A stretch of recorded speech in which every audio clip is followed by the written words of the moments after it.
Welcome back to the second play day, or actually not the first play day of ESA Cup, the second stream of ESA Cup. That's what I'm trying to say. My name is Bozo Max, and I'm here with Pubble. Nice to have you back on season 6, Pubble. Yeah, I've not really seen much console siege since the end of last season, but I'm ready. I'm back. We've got some good matches lined up today, so overall excited to be back. Yeah, it's not even a month ago that we were sitting here for the grand finals. You as an analyst, me as a caster, together with Chamberlain, of course. And yes, it's just very nice to be back. And today again, we have 3 matches, just like we had on Monday. Today we're heading over from Group A towards Group B. And so it's 6 completely new teams that we will be seeing playing today. We're a little bit delayed, so we're just going to go through the content a little bit quicker than usual.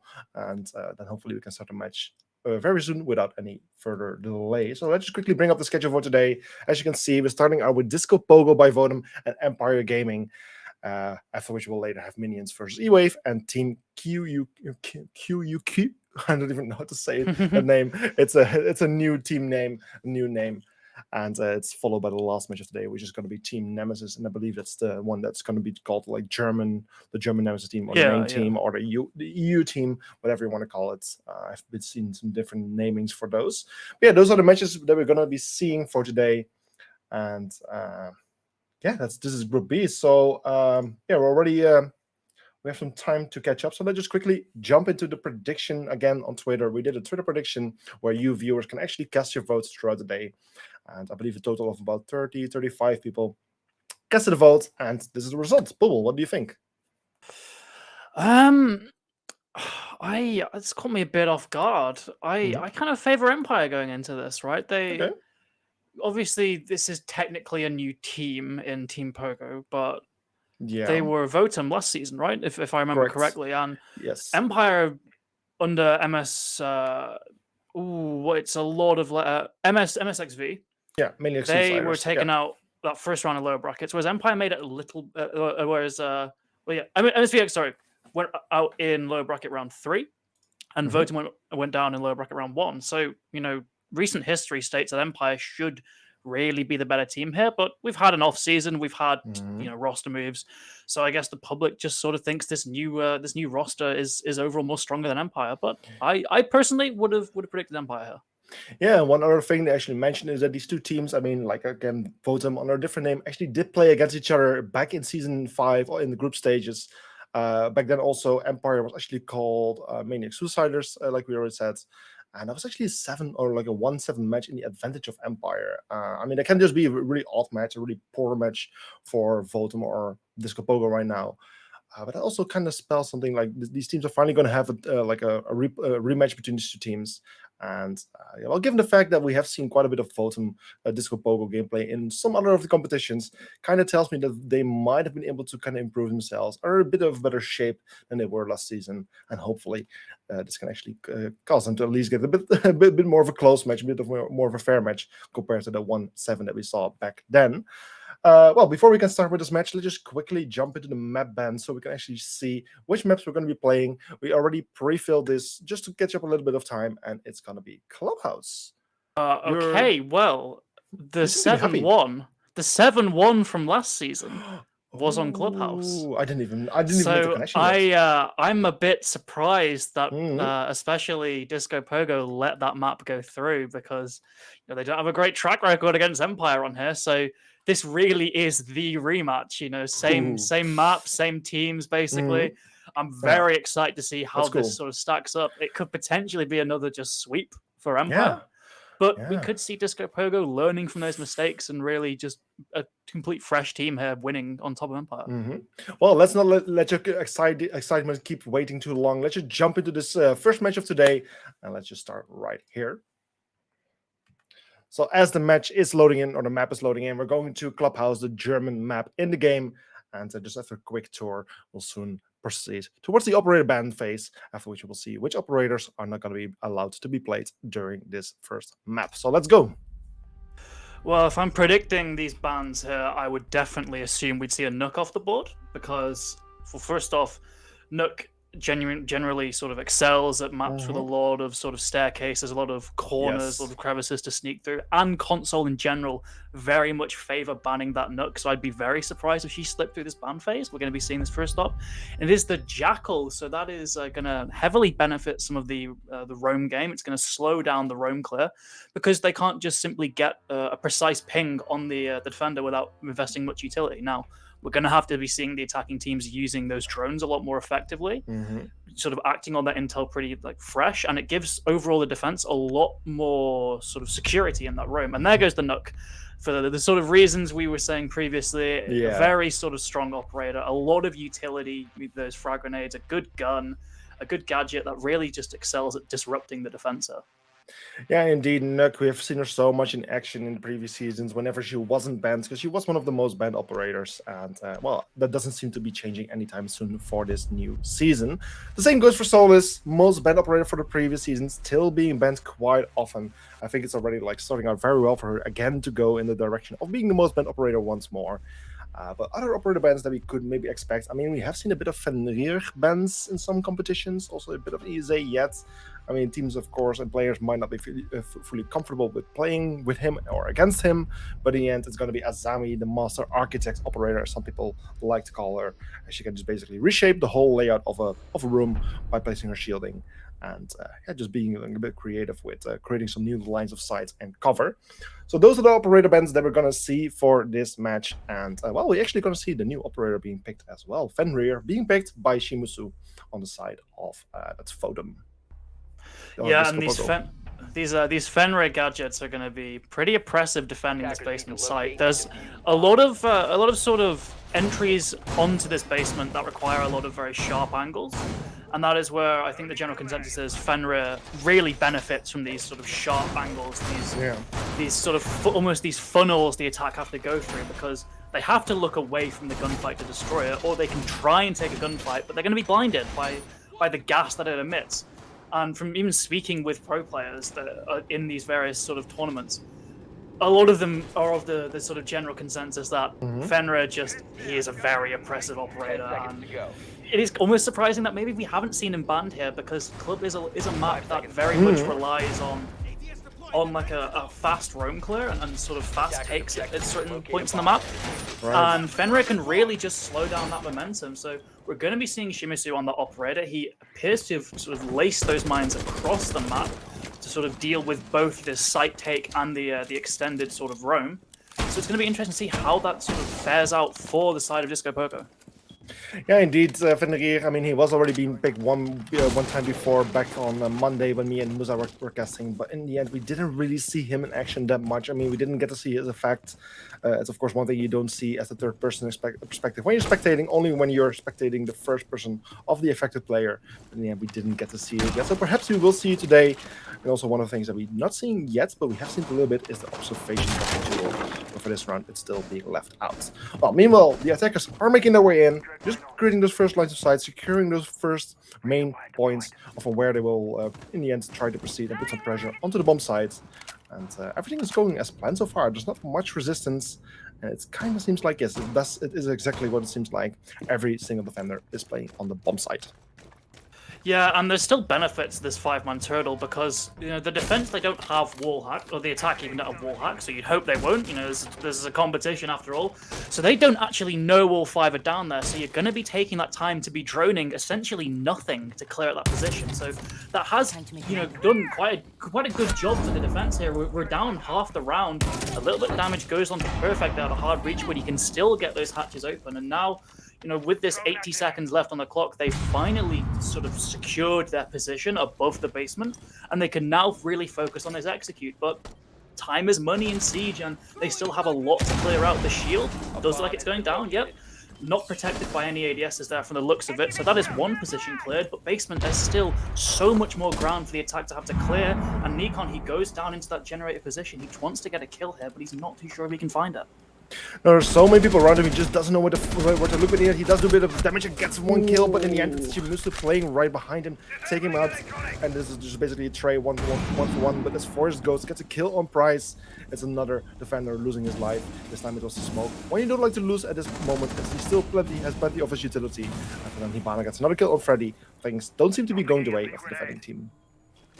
Yeah, and it's really just unlucky for Nikon there. This execute's still coming through. It's a 1 versus 4 for Snowball now, so it looks very much like an attacking round to start off this map. Shots go ring out both sides, but yeah, that's an attacking win, despite, I think what we both agree is a very unfortunate play for Nikon there. He's offered with potentially 3 free kills. He shoots onto one, secures the other, but doesn't actually check that gen position, and he gets taken down for it. Nevertheless, Empire, they still win that round. That's a good start to this map. That is, I would say, going to be the strongest defensive site on Clubhouse due to meta shifts. We've seen other sites fall out of favor, but Basement is that one constant. And we're seeing Empire take that first round, so it is a good start. We're going to be seeing Disco Pogo sort of running that back, learning from their mistakes. You'd probably see the Gen player getting more aggressive this round to stop the Ash from just walking down and getting potentially 2 picks.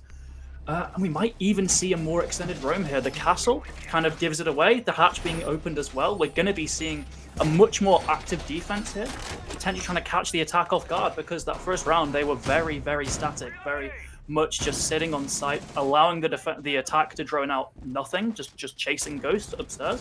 So if they can catch him off guard, potentially get 1 or 2 picks and really drain down the clock, it's going to be a much better start for this guy.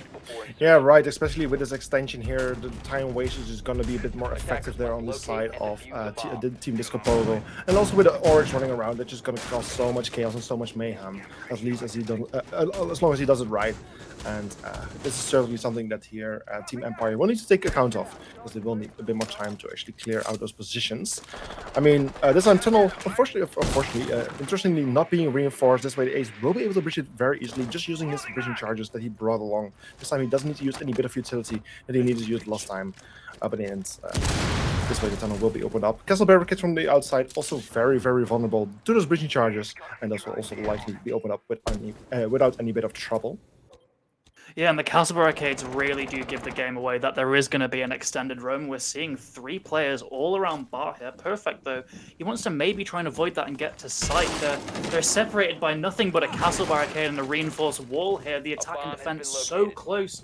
It's all going to be about how this first gunfight really transpires. They've still got the attack getting a surprising amount of ground, and Shimisy's taken down on blue. Perfect. Gets his second of the map, and suddenly he's running down to take that gen position, catching the defense off guard, and Snowball pays with his life. It's a 3 versus 5, another good start for Empire. Yeah, Empire just completely having one very weak spot, and this was easily identified by Team Empire. Team Empire identifying the spot and just taking their advantage and taking their opportunity to just go for a very nice surprise attack. Defenders just falling back from all over the place, but they had that established complete side control. Nikon getting a kill Freddy, but unfortunately Nikon getting injured himself, but still a 2 versus 5. Betchy enough time to go for the defuse, and it's only Price and Optan who can stop it. Unfortunately, I'm not successful in doing so. 1 versus 5 now, Prize against the world. He's not even looking at that corridor position. Trades gunfight, trades bullets with Perfect, but Perfect gets that kill. And another aggressive round from Empire there. I'm really sort of shocked that they didn't even choose to poke at that roam, really. They just get that first pick on blue and they charge down those stairs up to Gen, into sight, getting another pick onto that castle player, Snowball, I believe it was. And now we're finally seeing Empire shift it up, moving to CC Cash, which is, you know, a weaker site than Basement, I'm sure we both agree. So it's really going to sort of take some big changes from Disco Pogo here, because they tried that more aggressive roam, didn't work. They tried turtling, didn't work. So they are really going to have to face these problems head on, try and just get into some gunfights, because they clearly can't win by wasting time. We've seen that in the first 2 rounds. They need to actually be getting picks and getting sort of trades, even if they die first, which is just something they haven't even attempted so far in these first 2 rounds. So if Empire can keep this pace up, keep getting these opening picks, it spells disaster for Disco Pogo. Yeah, it's indeed going to be a very difficult attack for Team Empire here. Sorry, for Disco Pogo to go for the defense here. Sorry, that's what I'm trying to say. One thing they have brought along is this time they will bring the Bandit, of course, a very clear choice to just try to trick the wall as long as possible, to just try to keep it as close as long as possible. But unfortunately for Team Disco Pogo, Seth Betchy playing as the Maverick is going to be one big bit of trouble there for the Bandit, as the wall will easily be opened up and will be nearly impossible to keep it close with those Bandit battery charges. Yeah, we're likely going to see Garage as a point of contention here. Oppenheimer playing very aggressive. All four walls reinforced there, trying to get a ratty peek through the drone hole, but Nikon is just choosing to ignore it. And as of the entire attacking team, it looks to be more of a master take. We're seeing a hard reach of Ace on the hotter wall, potentially already open. Nikon as well, likely going to breach open that barricade. It was reaching the hatch. It was perfect opening that hatch. Logi is clear, and now the attack can really just use all of this space they've been given for free to knock on the door of the site. It's something that Empire really seems to be doing well, finding this opportunity, just taking them. The first kill already coming there from Nikon on Freddy. That's the first player off the board. That's the Goyo lost. And it's a very unfortunate first player who's being taken care of right there. Defenders getting much and much closer towards construction already. And just one thing is standing in the way. There's one reinforced wall, which unfortunately has been electrified by the bandit battery. But as far as it throws the nade from below, might have almost taken out the bandit battery, but takes out Chimus instead, which is an even better trade. Bandit taken care of, and now all we need to do is the charges, which meanwhile has been done. Is therefore going for the breach, and therefore peeling off the defensive layers of this bomb site and making it nearly impossible to play there, and creating some new lines of sight and entry points. Yeah, a little bit of a traffic jam on that master door, but it doesn't seem to have deterred the attack at all. Another pick nearly goes the way, and as I say that, Oppenheimer taken down by Perfect. There is a response from Snowball, still holding this top red position. Prize is on that garage catwalk as well. He could play spoiler in this round, potentially disrupting the plant if they don't clear him out, but with the sheer man advantage that Empire have here, Disco Pogo are still in a very bad position, and if Snowball peeks even a foot too far to the left, he will get shut down from that flat position. And we see Fresco's now tackling this one problem they faced, this red stairs. Snowball doesn't seem to have a clue he's there, but Fresco's, thinks better of it. Snex takes him down anyway. Prize tries to disrupt that push, gets taken down now by Fresco's. And another attacking round from Empire. Yeah, Empire doesn't seem to be stoppable at this moment. 3 rounds in a go, all going to Empire, and without losing too many people either. I mean, if we just bring up the scoreboard real quick, a tactical timeout even coming out, and for some reason the scoreboard doesn't like this tactical timeout. Yeah, it doesn't like the timeouts here. I assure you, everyone just joining, action has happened. Empire win those 3 rounds. There's certainly players in this lobby, but it's not showing that. But a thing I really want to point out about that round was I was kind of asking for Disco Pogo to show some more aggression, and they kind of do. We have the Goyo on Cash Door, then they have no one to trade him, so he just gets taken out instantly. Just gifts that opening pick towards Empire and makes their job even easier. And there's no downstairs pressure from the looks of it, because Frescos gets away with a free vertical nade onto the cash table. Yeah.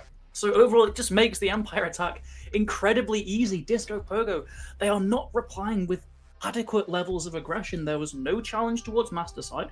There was no challenge below. It was very much all focused on Cash and Garage. And now they're heading to Gym and Bedroom, where they really need to be extending out into the map. So, Disco Pogo, you're not out of this half yet. You can still secure a 3-3, but you have to be sort of allocating your manpower around the map. Don't let Empire get in for free. Don't let them get to the site door for free even. You need to be stopping them in their tracks. You can't let this momentum continue, this snowball continue to roll here, or else it's going to be a very similar result to Season 5. Yeah, it certainly is, and the positive thing there in the favor of Empire Gaming is that only 2 deaths on their side yet in those 3 rounds. I mean, you can also put it in a more of negative way, only 2 kills on the side of Disco Pogo, but indeed that does reflect what you're trying to say. Just try to get those kills right before they get too close to your bomb site. Just buy some time, get those man advantages, and let it once you have established a man advantage, just let the attackers come towards you in the bomb site. The time is working in your advantage, and especially if there's less attackers to take care of, it will be much easier to keep an eye on those various angles they can come from. Yeah, we are seeing an extension here. Oppenheimer playing either in Lounge or in Garage there. Quite aggressive. It is in Lounge, but through a punch hole into Garage. Could potentially catch Nikon off guard here, but they're going to drone it. They're going to make sure everything is safe and secure, and if they spot that punch hole, it completely gives the game away. So Oppenheimer, he should really be hearing that drone buzz and should be moving away, unless somehow he's been misdroned. Pete Perfect gets shut down. I'm not sure how he gets just completely a free kill there, not spotted at all, and Oppenheimer can run away. They finally get an unanswered opening pick. Well done, Disco Pogo. It's indeed about time finally have established this advantage, which they can build up on further from here. And as the attackers are getting a bit closer towards the CCTV area, they can soon start peeling off those layers of the defensive setup. However, Snacks there with a kill there on Oppenheimer. He levels things out, takes out the Mozzie, who got the kill earlier, and brings things back to an equal 4 versus 4. Soon, like I said, the attackers will get very close here. Mira is one of those first layers of defense here. She needs to be careful because the shots are being landed in her close proximity. The end, she decides to fall back. And it's just up to the attackers to just peel off layer by layer. Just take control of the cache, followed by construction, and from there, they will be very close to bomb time to where they can put some proper pressure. But in the end, things are popping off. 3 quick kills on this side from Entropy. I'm sorry, Entropy 1 saying Empire, excuse me. And this leaves all Price all alone left standing. And unfortunately, he got taken out. And this means another round for the attacking team, Team Empire, putting them on 0-4 advantage. And it's just this dominant streak from Empire here. And I really feel for the players in Disco Pogo because it seems like they've tried everything. They try playing the time by turtling, doesn't work. They try sort of blocking key map control with that bar hold, doesn't work. They try a full-on sort of roam last round. They get that opening pick, but then all the kills go the way of Empire. Just no matter what Disco Pogo try, Empire are always just on top of them. They're always one step ahead. It's phenomenal gameplay from Empire here, getting these kills, getting the map control so quick. But it's really just a problem that doesn't seem to have a solution for Disco Pogo.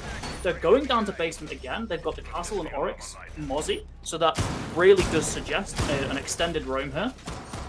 But they really have to be more aggressive with that extended roam, because previously it was more of just a bar hold. There was no manpower on the top floor, from what I remember. It was all just around that bar main stairs area. So they have to really just get aggressive, keep getting out on the map. You got that short-term success last round, just try and replicate it and do one better. Play for trades, play with your roamers together, so even if you do sacrifice a pick, you immediately get that trade. Keep the man count even, because that, as a defender, inherently benefits you. Yeah, and as we're now going back towards the basement, it seems like we're seeing somewhat of a repetitive strategy from Disco Pogo that we have seen before. The only main difference that I'm seeing this time is that this time the stock has been reinforced, which was one of the weak points in their defensive setup last time. Sledge easily being able to open it up and just drop down towards blue. But this time that has been taken care of. Meanwhile, also Forest Ghost already playing upstairs, trying to find a Valkyrie, but in the end, it's actually Freddy getting the opening kill, taking out the Thatcher, and that's one big kill for them, as Thatcher will no longer have any of his, be able to throw any of his EMP nades to disrupt any electronics on the side of the defense. Yeah, and that's another good start from Disco Pogo. They get that pick, it's not traded. Really good job.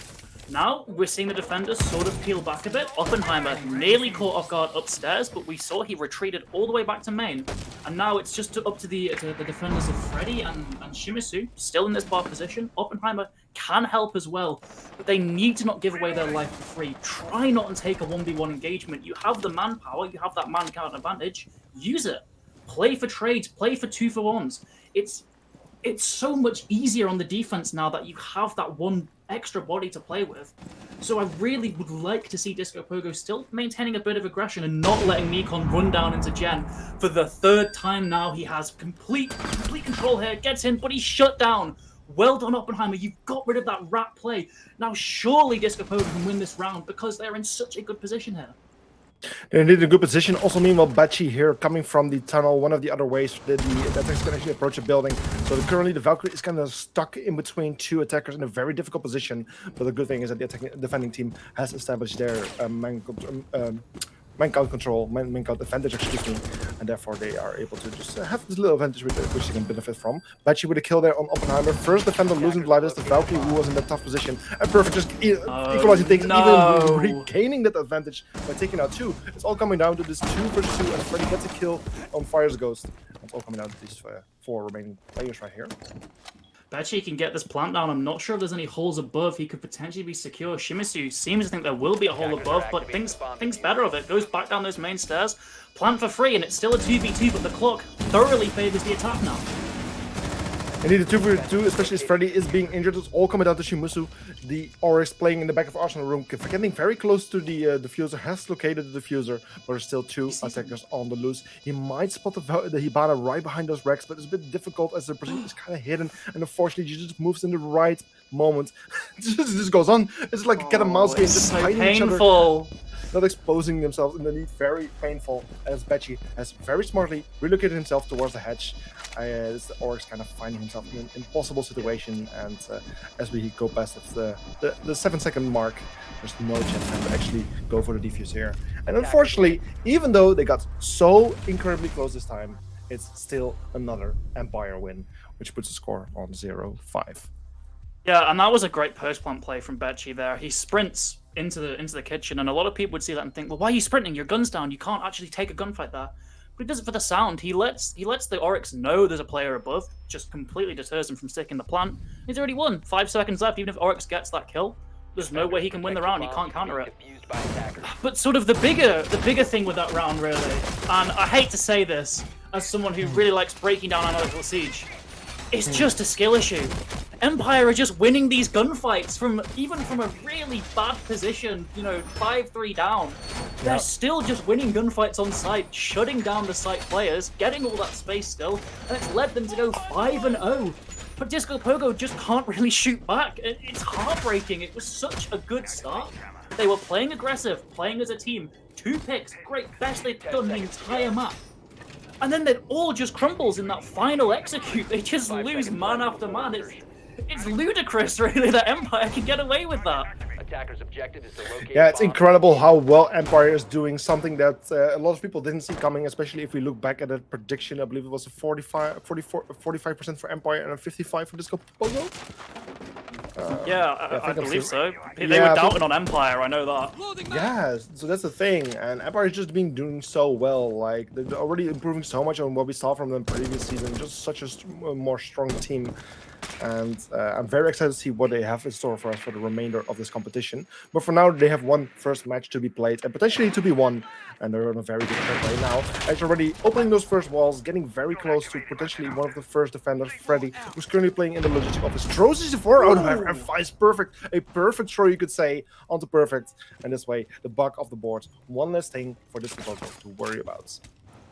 Oppenheimer fires shots early there. Could have been given another kill, but Nikon hears the shots, pulls back, but a double peek. Just gets Oppenheimer that second kill. 5-3 again. Surely Disco Pogo win this, right? They've completely halted the momentum of this clear. There is a bit of a hole onto site, but Betchy can't really find much. There's still a player catwalk. Fuesco's could be the opening into this round with a critical nade, but it misses. His position is now known. He has to get out of there because the intel is relayed to the rest of the team. They now know there's a sludge below, so he wisely rotates around, but still leaves Empire thoroughly on the back foot here, going into that final 90 seconds. At the final 90 seconds, the Maverick just opening up the wall a little bit further in the chance and hoping to find at least someone, just take away some of that protective area. But he had Snacks with the kill on Oppenheimer and Freddy with a kill there on Snacks, a refrag basically. It's now back to 4 versus 2. Still double the amount of people alive on the side of the defense, and things are finally starting to look good for Disco Pogo. But at the same time, we saw a similar kind of advantage the previous rounds, and they still managed to loot out on it. So they really need to be careful. They really they shouldn't play too aggressive from now. Just play a bit safe, play together, work together, and this way they should be fine on winning their first round and the final round on their defense. Yeah, Snowball takes on Fuescos, and that really cements the end of the round. Betchy taken down. And finally, Disco Pogo, they put a round on the board. The early aggression on the final round of the half, it does pay its dividends. They get those 2 opening picks. Good team play. They play together. They play that man advantage well. Pleasantly surprised that they finally sort of learnt their lessons. But honestly, Max, it's a bit late. 5-1 down, and Empire get all these defense rounds to play with now to just get 2 rounds on the board. Yeah. It would be a colossal choke if Disco Pogo wins. Yes, it would. I mean, a 1-5 is still better than having that 0-6, but at the same time, it's indeed very, very late. There's a good chance, however, that the attack does favor Botem or Disco Pogo at this moment. I mean, they were the one to pick the map, and I believe I believe they actually decided to be the defending team, so only getting 1 round out of it. It's not ideal, so there's a good chance that attack will work a bit better for them. I mean, if you just look back at the Empire, they also won 5 rounds in their attack, so it's definitely possible. We'll just see how things go for this for now after the roll swap. And we're seeing Fresco's pick up this Fenrir now, an operator that I honestly expected to see a lot more from that defensive side. Yeah, Although, you know, they didn't find much success with it or without it, so it doesn't really seem like it would matter much. But it's a very interesting operator. Very, so I think a lot of people would agree it's very strong. The vision obscuring aspect part of it certainly leads you to believe that. Fresco's in a very sort of dangerous position here. Still got 3 in pocket, I believe. So he doesn't really want to be taking this early gunfight yet. Maybe just has confidence in his ability, but quite wisely just moves out of there. He still has mines to place, mines to activate. And Freddy, he sees it's not active, and he just takes that map control. It's not like a proximity alarm where it goes off instantly whenever you place it. You have to actually physically activate, use codes to activate those gadgets. So Freddy, he sees the weakness in this defense, and he takes that space. Really well done from the Ash here. Shimizu supporting up red stairs. They could potentially catch Fresco's in the pinch here. Proximity alarm, I believe, is spotted, so great job from Shimizu getting this far up, but he has a gunfight to take on that table. The Jaeger not paying attention. Nikon's taken down, and that's an opening pick for Disco Pogo. And yet Ash finally makes her way into CCTV and actually finds the gadget there of Fenrir, losing a little bit of visibility, but in the end she managed to take care of it, and there's no one directly there to take care of it, to capitalize on that effect of that gadget. Therefore, Ash stays alive a little bit longer. It's a 5 versus 4 situation with every single defender kind of close towards the bomb site or near the bomb sites. Snack's the only one who's kind of close to the attackers, playing in construction, just waiting for any attackers to expose themselves. But Oppenheimer gets another kill there on Batchy. It's one more defender losing life. This time it's Samira. The Castle luckily taken up twice. That's a nomad on the board as well. A 4 versus 3 with still 1 minute and 25 seconds. Yeah, Snake's really in a must-win gunfight there. Slightly makes it closer to an even man count, but immediately embroiled in another gunfight. It's Freddy on that cash door. He knows that Snex is in the corner, but he can't exactly swing out because the Logi position isn't cleared. Great discipline from Disco Pogo, not just throwing bodies at the situation. They still realize the defense at hand, and as Fuescos is taken out, that gives Freddy the freedom to move in, but it's actually Shimizu outside getting that pick, and it's just perfect left in the 1v4, alone in gym. His only defense in that castle barricade taken down. He has to win this gunfight, and 3 more. It doesn't look likely. Just an SMG-11 in hand. Gets one onto Snowball. Good pick. There's still a castle barricade blocking the entry from Hot Tub, and it's very doable. But in the 2 versus 1, Oppenheimer cuts him down and puts another round on the board for Disco Pogo. Yeah, a very nice attempt on the clutch there, however. Almost turning things into a 1 versus 2 would have been very clutchable. But as his position, of course, got known throughout those kills and the injured. He did get taken out, and that's a round there. Going to Disco Pogo, finally winning another round. 2 rounds in a row right now. 1 on their attack, 1 on their defense. And, I mean, they're just kind of closing the gap. The gap is only 3 rounds right now. 3 rounds of difference between these 2 teams. So suddenly things start to seem a little bit more possible for Disco Pogo right there. But there's still a long way to go to even things out. We need to win 3 more rounds to turn things into an equal 5-5. Yeah, and so far the Fenrir, we just haven't seen success with it throughout this map. Fuescos, you know, the gadget is a very strange hybrid. It's not fully a set it and forget it piece of utility, and it's not fully active, say like a smoke grenade. No. It's this mix of both, and Fuescos just doesn't activate it on a key entry point and allows the Ash to just slip up through the garage stairs. So we really want to be seeing those those dread mines, I believe they're called, being activated early on these sort of key entry points into the map, because otherwise you are just going to get a situation where the attack don't need to clear it; they can just walk right past it. Fuescos is going to once again place a mine on there. Please tell me he activates it. It's left unactive so far. I'm going to hope he activates it, but Shimizu now breaks open that garage wall, and it's very clear the push is coming from here. So surely that mine gets activated now, and Fuescos should really be thinking about either getting out of here or playing for mine. Yeah, you would expect it will be activated. It's unfortunately something that we cannot really see that well. But I didn't get it. It's not. It just did, I think. No, it didn't. No, it's not activated yet. No, that's an interesting thing. And actually, Freddy's just taking garage. They're just taking control. Yeah, again, they managed to take the control. I don't know whether it's meant to just scare the attacking team, but in the end, as long as they just drone and they see it's not activated, there's nothing for them to worry about. So it's an interesting one. But yeah, for now, not too much action from Fenrir yet.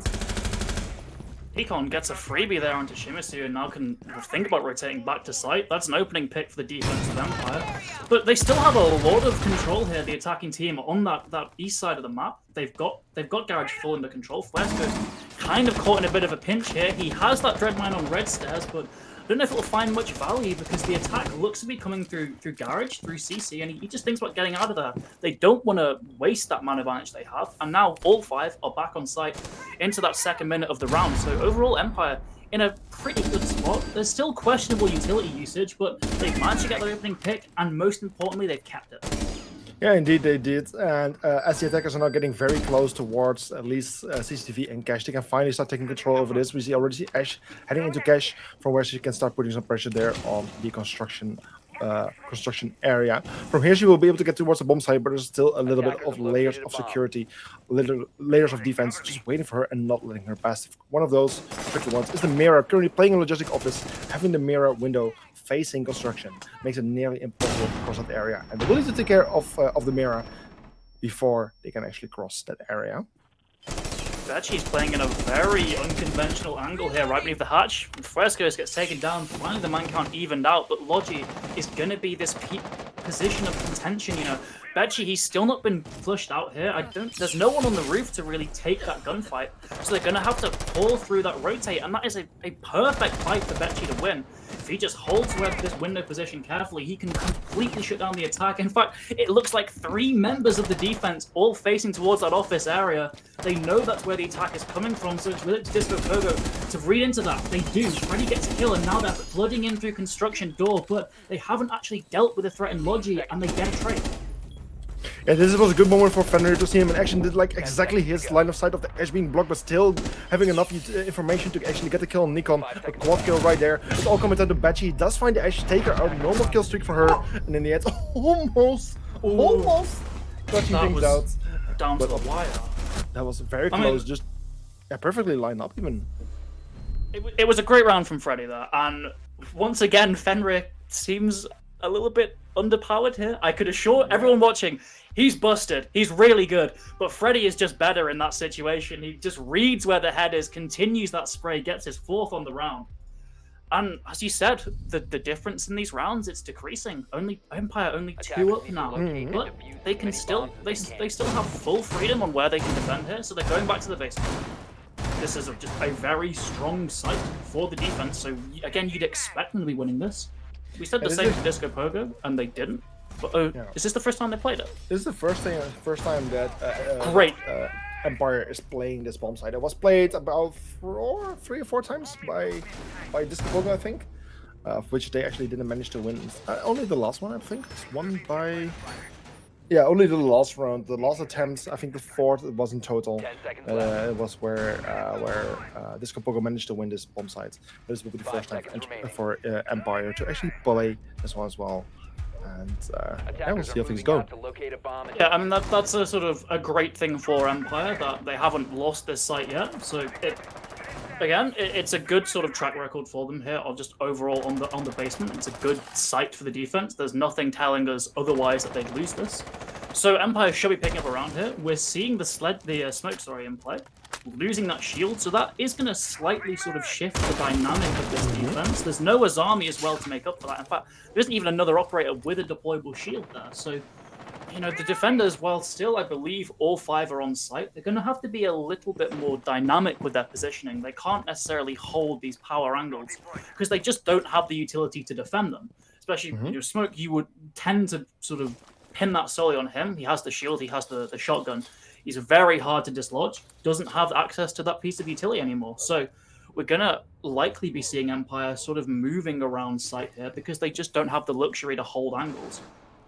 You know, even like a Mozzie, a high-speed operator, is still on that basement. So we should, again, be seeing them all just sort of not in set positions. Yeah, and as 1 minute has passed, it seems like the attackers have fully droned out the most of the map, and I now know that probably every single defender is playing downstairs, and this will be the moment that they will start focusing on the bomb site, or at least the level below. Hibana coming in, trying to open up those hatches. I mean, there's Nico playing with those impact nades, could potentially go for some tricking, as he's playing in the he won't see any impact action happening yet, but some action is happening, however. It's the Mozzie getting the first kill on Oppenheimer, that's Yana taking the board, one big worry gone. Yana, of course, great at gathering information, and that's just one less thing for them to worry about right now. Yeah, and that's a really big loss because that's your only set of nades attacking this basement site, and basement is a site that heavily relies on dislodging sort of positions indirectly. You can't take gunfights in a lot of defensive positions. Freddy takes a gunfight, completely annihilates Snex there because he peeks away at the worst possible time. But they still have to dislodge these players behind the boxes in Armory, which is usually something you would leave to your nade players. But with Iana going down, they only have flashbangs now, so they really have to have confidence in their gun skill to win out this round. Yeah, and as we know, nearing the 40-second mark is about a time for the attackers to start making their move. They're just lining up, finding the position, just getting last bits of information gathering done to just find those remaining defenders. And they will soon start approaching these defenders and try to take them out. Various people stacked on the hatch, they will soon need to drop towards the bomb site below, where Perfect is in a very good position together with Forrest Ghost to smoke in the tunnel to take things out. Then it's Nico with the kill on Shimusu and Freddy with the double kill in the end, and Snowball with another kill on Betchy, and now it's all coming down to the smoke. Locks inside of the tunnel, his position is known, does have a smoke canister, but cannot do much against 3. And gets taken out by Freddy. That's another round there on the side of Empire. That's 4 in a row for Disco Pogo now. Yeah, excuse me. Yeah, 4 in a row. So this is really, for the side of Empire, this is where you're panicking. Because you have this momentous lead, 5-0 at one point, and suddenly Disco Pogo, they've built that momentum up. So really, you'd expect a timeout to be seen here, because you don't want to even this man count. And if Disco Pogo win this, I would certainly expect an Empire timeout, just to halt that momentum. Because, once you go from there, if they win another, they're 6-5 up. They're on match point, and that puts them in a great position. So we're seeing Empire going to bar and stage here, not seen it before in this map, trying to potentially catch Disco Pogo off guard with a more unconventional defense. But I think the big thing to take away from that round is the gunners on Disco Pogo are really starting to feel themselves. We saw, I'm gonna be honest, a catastrophic performance in that first half. Only 2 kills for, I believe, 4 rounds in total for that team. Yeah. It was not a good start, and I was pointing out, they're going to have to win on gunfights here because they didn't have any nades. And win on gunfights is exactly what they did. They drop, they get 3 kills in a very short amount of time. And that really is sort of, that's a big cause for concern for Empire, because that is how they were winning those early rounds, just with this insane gun skill. So if Disco Pogo are now matching it, it's really going to flex the sort of the setups of Empire and see if they can really stand up to the strain. And right now, they just simply haven't. And as Empire now has chosen to go to the bar bomb site, we really see that the defenders seem to favor, at least to have to hold the top floor as much as possible. They can easily defend the bomb site from above and have an easy option to just fall back if needed. There's a double hatch available, and also the main stairs, of course. So having this top floor priority, that's one of the main priorities in this case. And a very unfortunate thing here for Shimusu. Unfortunately, falling from the building, likely trying to drop into the ventilation shaft, but unfortunately, seemingly missing, and therefore being injured and needing to wait for his teammates to come and help him out. Yeah, these things happen. It's just a shame that these players obviously have a camera that watches their moves, so embarrassing things like that are going to get pointed out. But it happens. Players are only human. It might actually end up impacting this round a lot, because that's your vertical player. And now he's only going to have 20 health. So even just a stray Nitro cell that isn't really on target could potentially end his round prematurely here.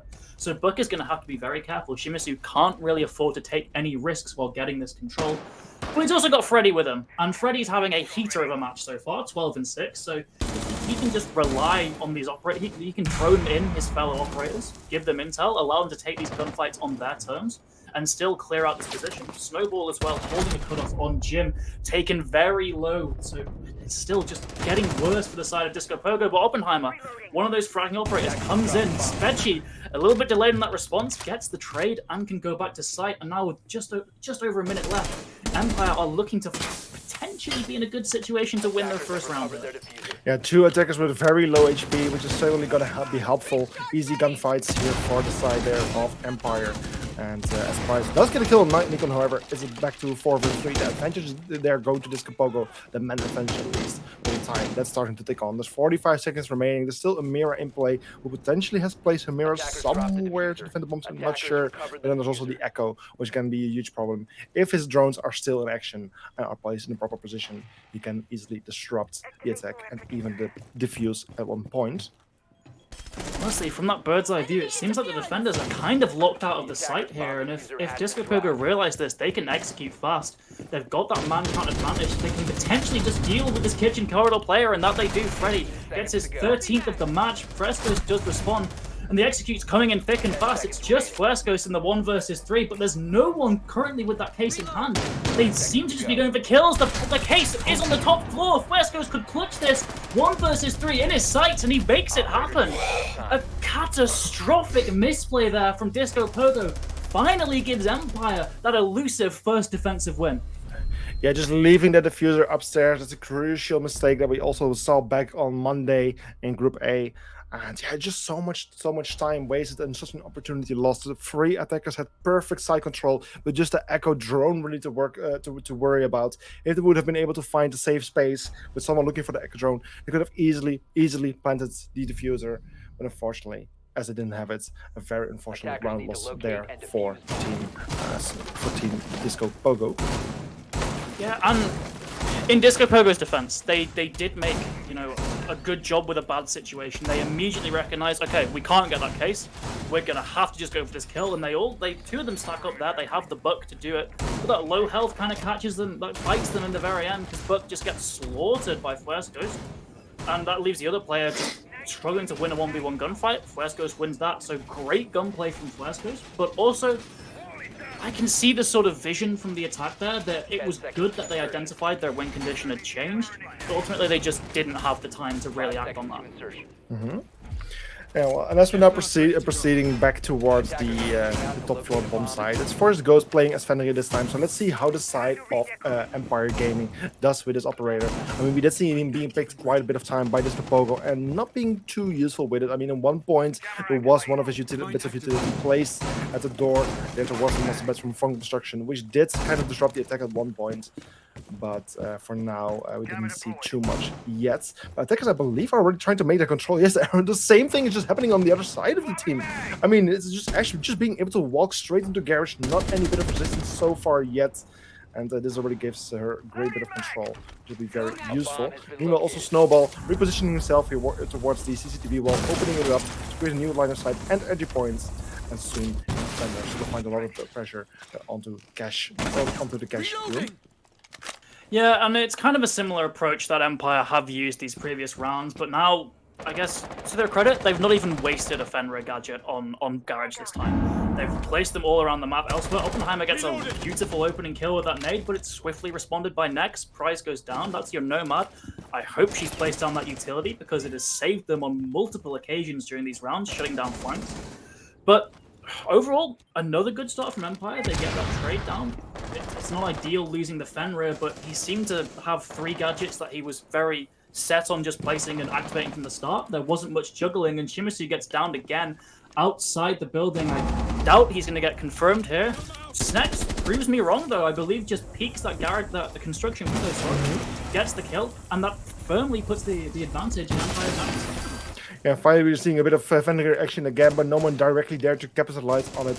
Just kind of slowing down the attack right here, but not too much yet. So, Setbachi clearly being aware of someone playing right below him and that there's danger from the verticality. In the end, still staying alive and not being disrupted too much.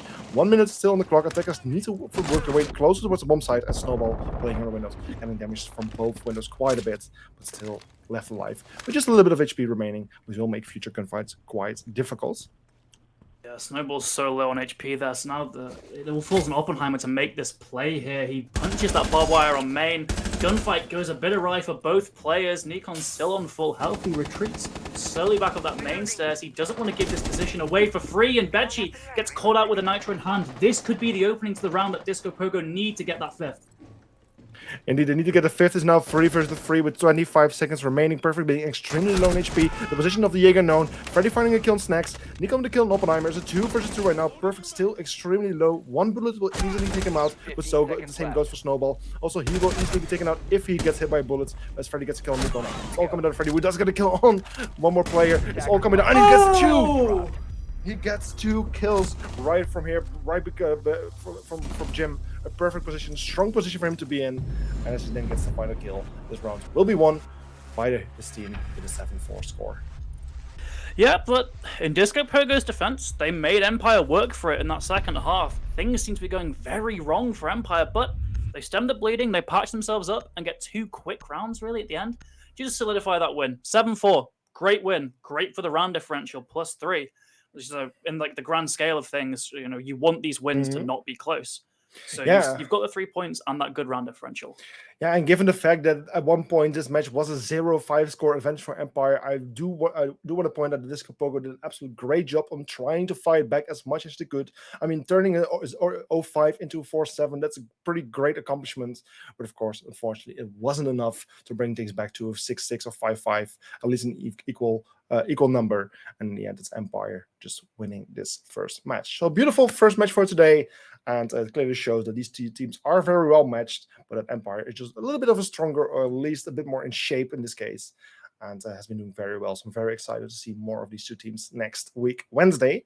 Well, before we are going to jump into the little break screen here, let me just quickly bring up the schedule, as we only briefly talked about it before the match. But we have 2 more matches coming up for today. Minions versus E-Wave Esports and Team. I mean, we're still fighting behind the scenes on how you actually pronounce the name. Is it Cook? I have no clue. It sounds a bit weird. I think it's QUQ. I think QUQ probably flows the best. Yes, QUQ. Although Cook is a shout because it's a frying pan, isn't it? Cook. Oh, that actually would make so much sense. Cook, just written in a funny way. Okay, sure, yeah. Let's just stick with Cook. Let's go with Cook. Yes, and then there's also Team Nemesis, and Team Nemesis. That's kind of like the European or main team or German team. Yeah, like we were said. Not sure how exactly to call them, but that's basically the main team. So 2 more matches coming up for tonight, and as we're already finished a little bit earlier than expected, we're just going to try our best to pull forward that Minions E-Wave match, so we can hopefully start a little bit sooner and don't leave you guys waiting too long. So just grab a drink. I mean, it's important. It's quite warm today, so make sure you're staying hydrated. And I'll be back in hopefully 15 minutes. So see you guys in a bit. Bye-bye. Bye.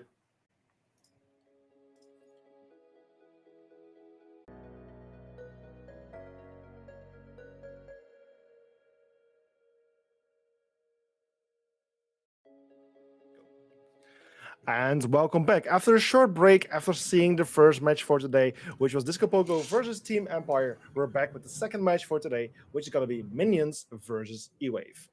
Welcome back, Tobal.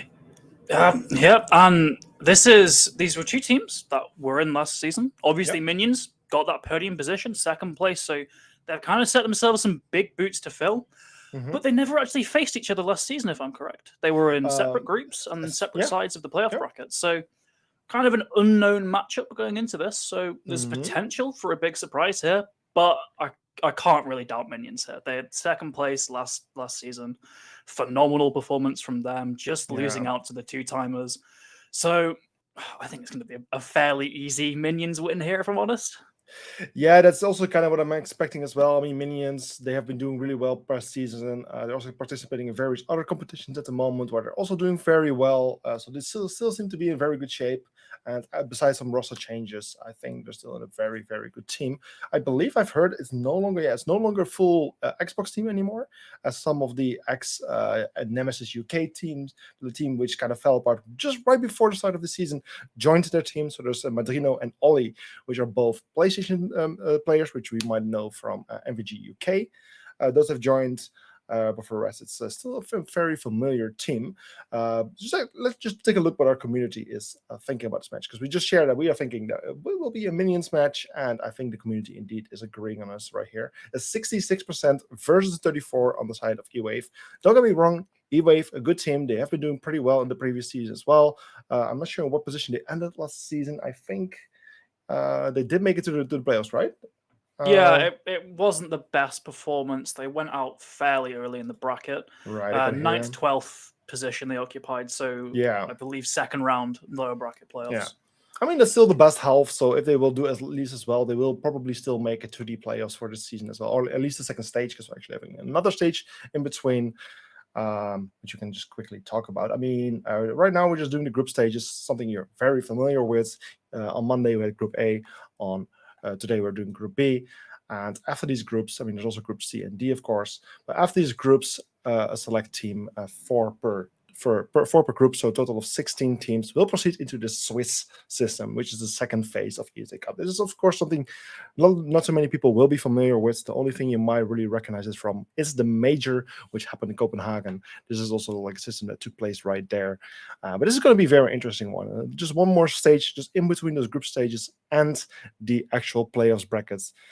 Is just going to create a bit more of competitiveness between these teams and cause them to meet each other a little bit more often and a little bit sooner. But of course, after this Swiss system, there will be the kind of like the regular playoff bracket, which you're familiar with. This time a single elimination one, where there will be an additional match to decide the third and fourth space. Back to this match, we of course can be starting very soon. The players are still getting ready, joining the lobby at the moment. But before we can, of course, start with this match, let's just take a look at the map ends. Yeah, Oregon seeing play here, and that immediately kind of suggests we're going to be seeing a bit more of a fast-paced map. Oregon, there's plenty of opportunity for strats, for setups there, but it also does sort of favor fast executes, more gunfight-focused takes instead of clearing utility. And honestly, I'd say on paper that favors Minions. Minions, as you were saying, taking on some leftovers from that disbanded Nemesis UK team, who were formerly Molotov Gang UK. So Minions have really taken up the spot as a kind of British super team almost in the console scene, with sort of the best elements from that second place and third place team last season. So I would just say overall, this really does favor Minions. Like Oregon is just, it's a very bread and butter default sort of map. And Minions, I think, are really going to take advantage of that. Yeah, Minions. I mean, we have seen them play countless of times on Oregon. I don't have the stats here at the moment quickly, but they did play on Oregon various times. But they did fairly well, and I think only Entropy was one of the teams that really just managed to beat them there. Really, but for now, it's going to be E-Wave. Trying to attempt, at least, I mean, we can call it attempt, as the most of the community is expecting Minions to be the victorious one here. But we'll see how things go. We're just waiting for this last player to join off E-Wave. Apparently, the servers of Ubisoft are a bit slow at the moment. So it's just a matter of time before this player can hopefully join in. But then we can hopefully soon start this match. Yeah, I mean, on that Oregon point, they did lose it to Entropy in the finals last season. Yeah, of course. Obviously, you're losing it to the two-time champs of ESA Cup. You know, there's nothing to really take away from a team. They're still by far and away the second best team last season. And with these sort of new additions, they should be going to even greater heights this season. Molotov Gang UK, you know, it was in its own a very strong team. So mixing the players from those two rosters sure does look, the future looks bright for Minions. E-Wave, I haven't really been keeping track of the roster moves made by E-Wave, but they're going to really sort of have to improve off of that sort of record from last season to take Minions. Yeah, indeed. It's a bit of a tough match for E-Wave to start with, of course. Like, they're returning after their first season. We can just quickly bring up here the group to see all the names. But just a bit of a tough team to start against. And potentially the best team in that group are Minions. And just a bit unfortunate to start against them.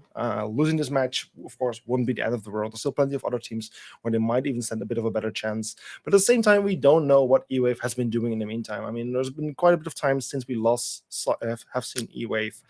And in the meantime, they have had plenty of time to just prepare things, do lots of practicing, but potentially even participate in other competitions as well. And hopefully they are in a bit of a better shape compared to the previous season and will do better. I've heard that the last player is on its way, so it's just going to take a little bit longer again, but it should not take too much longer. And if you want to sort of go super sort of hard on the E-Wave sort of misfortune train here, every time they played Oregon last season, they did lose. So we're going to need a sort of reinvigorated roster here to really make a dent against Minions. So it's doable. You know, they've had time to sort of reevaluate their strengths. But they are very much coming into this as the underdog. And some teams, they thrive in that position, whereas other teams, they just can't seem to really get going. No, indeed. It's just really, It's always just interesting that Oregon is then indeed the map that they have decided to go to. Potentially it's for good reason. Like I said, I mean, they could have identified their weakness by now, that Oregon was one of their weaknesses. And we have seen plenty of times that teams have identified their weakness, it works on it, improved on it, and in the end, it became one of the better maps. And it might just be the same case for E-Wave here. But just looking at those other bands that were made by them, Clubhouse, Border, Café Dostoevsky, and Chalet, all coming from E-Wave, there's also a good chance that not betting one of those maps would have been a smarter choice there, but we'll see. As things are just taking a little bit longer than we were expecting to take, I'll just quickly jump to a little waiting screen here. And as soon as the match is ready, we'll just jump straight into the match. So we hopefully don't need to wait too long. So just hopefully just a minute or so, and I'll be back with the match. See you soon.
Okay, and finally, the wait luckily didn't take too long, and as the map Oregon is now loading in, we're just getting a quick tour of this map for this second match of today, and then we'll be jumping into the gameplay very, very soon. Yeah, we should be seeing fast-paced rounds here, really. We should be seeing a lot of sort of gunfights. Far cry, really, from that sort of utility-heavy meta from a few years back. This is very much... Oregon is very much the gunfight map, along with something like Border. It very much relies on fast strats, and Ying is really something that supplements those fast strats. It allows you to take time sort of, clearing everything, and then still just explode onto sight with all those flashbangs, with all your guns ready. So, a Ying ban's not particularly uncommon. Maybe not something you'd expect to see. I do expect to see a Nook ban here, and I have been proven wrong. It's actually the Flores. So, really, that does favor the defense quite heavily, especially if Azami goes unbanned, because you lose a lot of destructive capability with that Flores off the board. Yeah, Floor is a great operator who can easily destroy lots of utility and even kind of push defenders out of certain positions, but we won't see him for today. Another one better is then Solis. I mean, Solis, we have seen her being banned quite a bit, and it's not surprising. And I did catch a glimpse of the private team chat between these two teams, and they were saying something about Fenrir getting banned. The question is whether that's going to be true, but there is a good chance that the final operator is going to be him. We'll see. Yeah, I mean, we really are in a sort of situation now with the meta that Fenrir is getting banned. You expect to see sort of out of the four of Solis, Azami, Valkyrie, and now Fenrir, you probably expect to see one or two of them banned every match because they are just so oppressive, so strong. They can really kind of hold a take hostage almost with just how oppressive they alone are. So we do see the Azami slip through. I would be very surprised if minions don't sort of abuse the fact that Flores is off the board. But going into this second floor defense, they're actually opting away from the Azami pick here, which you could argue straight away is a bit of a misread of the bans. But, minions, I have confidence in them. I have confidence in their sort of gun skill. Alex and Orbi, good player. All of these are good players. Axi's had some heaters of series. So, they may not exactly play the most utility sort of centered sort of compositions here, given what the ban phase is. But at the same time, we were just talking about how, utility siege, it doesn't really apply to Oregon that much. And if minions can really just take control with their gun skill, they will just run away with this map. Yeah, indeed. And as the preparation phase is now coming to an end, there's just last bits of things that need to be settled before the defenders to prepare for the incoming attack of the attacking team. And are we going to see any potential spawn peek right here? I mean, there is one person right out there, so it might just happen. One of the things that I wanted to point out is that the tunnel does not seem to be reinforced yet. And there's actually a very good reason for that. Apparently, a rotation has been made just so Alex Nordi can play here in top of the big tower and can easily fall back if need so. But one thing they need to be careful of is that Tipsy is playing as Amaru. He can easily enter the big tower. And if that's going to happen, I think both of them are going to get a huge scare. And it's just a question who's going to win, the shotgun or the LMG. Yeah, and this will favor who's Alex Nordi up there? It is the mute, yeah. This will favor Alex Nordi because, the Amaru still takes time. He's actually already got a pick, but he's not potentially looking at that window. I thought we'd see Dipsy go up there, but Alex Nordi's actually been given a free exit. Steve, compounds that man advantage, and Dipsy is now just walking into the map. Not using that gadget, perhaps wisely, but still takes a lot of damage. And this really puts the attack in a bad situation. You lose 2 of those sets of nades. Dex is still up. You can still play vertical, but it's going to become very difficult because you only have 2 opportunities to really open up these angles. And as we know, the 2 attackers have lost their lives. It's just Dex, Refs, and Dipsy all left alive in this 5 versus 3 situation. I mean, Dipsy is in a tough position. I mean, he has been able to rotate back towards his teammates, so he's actually regrouped with his team, but his HP is extremely low. One bullet will easily take him out.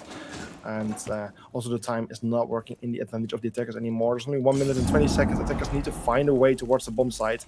And I mean, they don't really have much to work with at the moment. The only good thing is that Rasta finally gets the first kill, takes out Weep Steve, but still 4 versus 3 with Dipsy extremely low. It's going to be difficult. Yeah, Weep Steve getting a little bit aggressive there, but they have the man advantage to play for it. The thought process is you just try and open up the advantage even more. He's kind of in a lose-lose situation there. His positioning, he's trapped down there. He may as well try and go for the gunfight.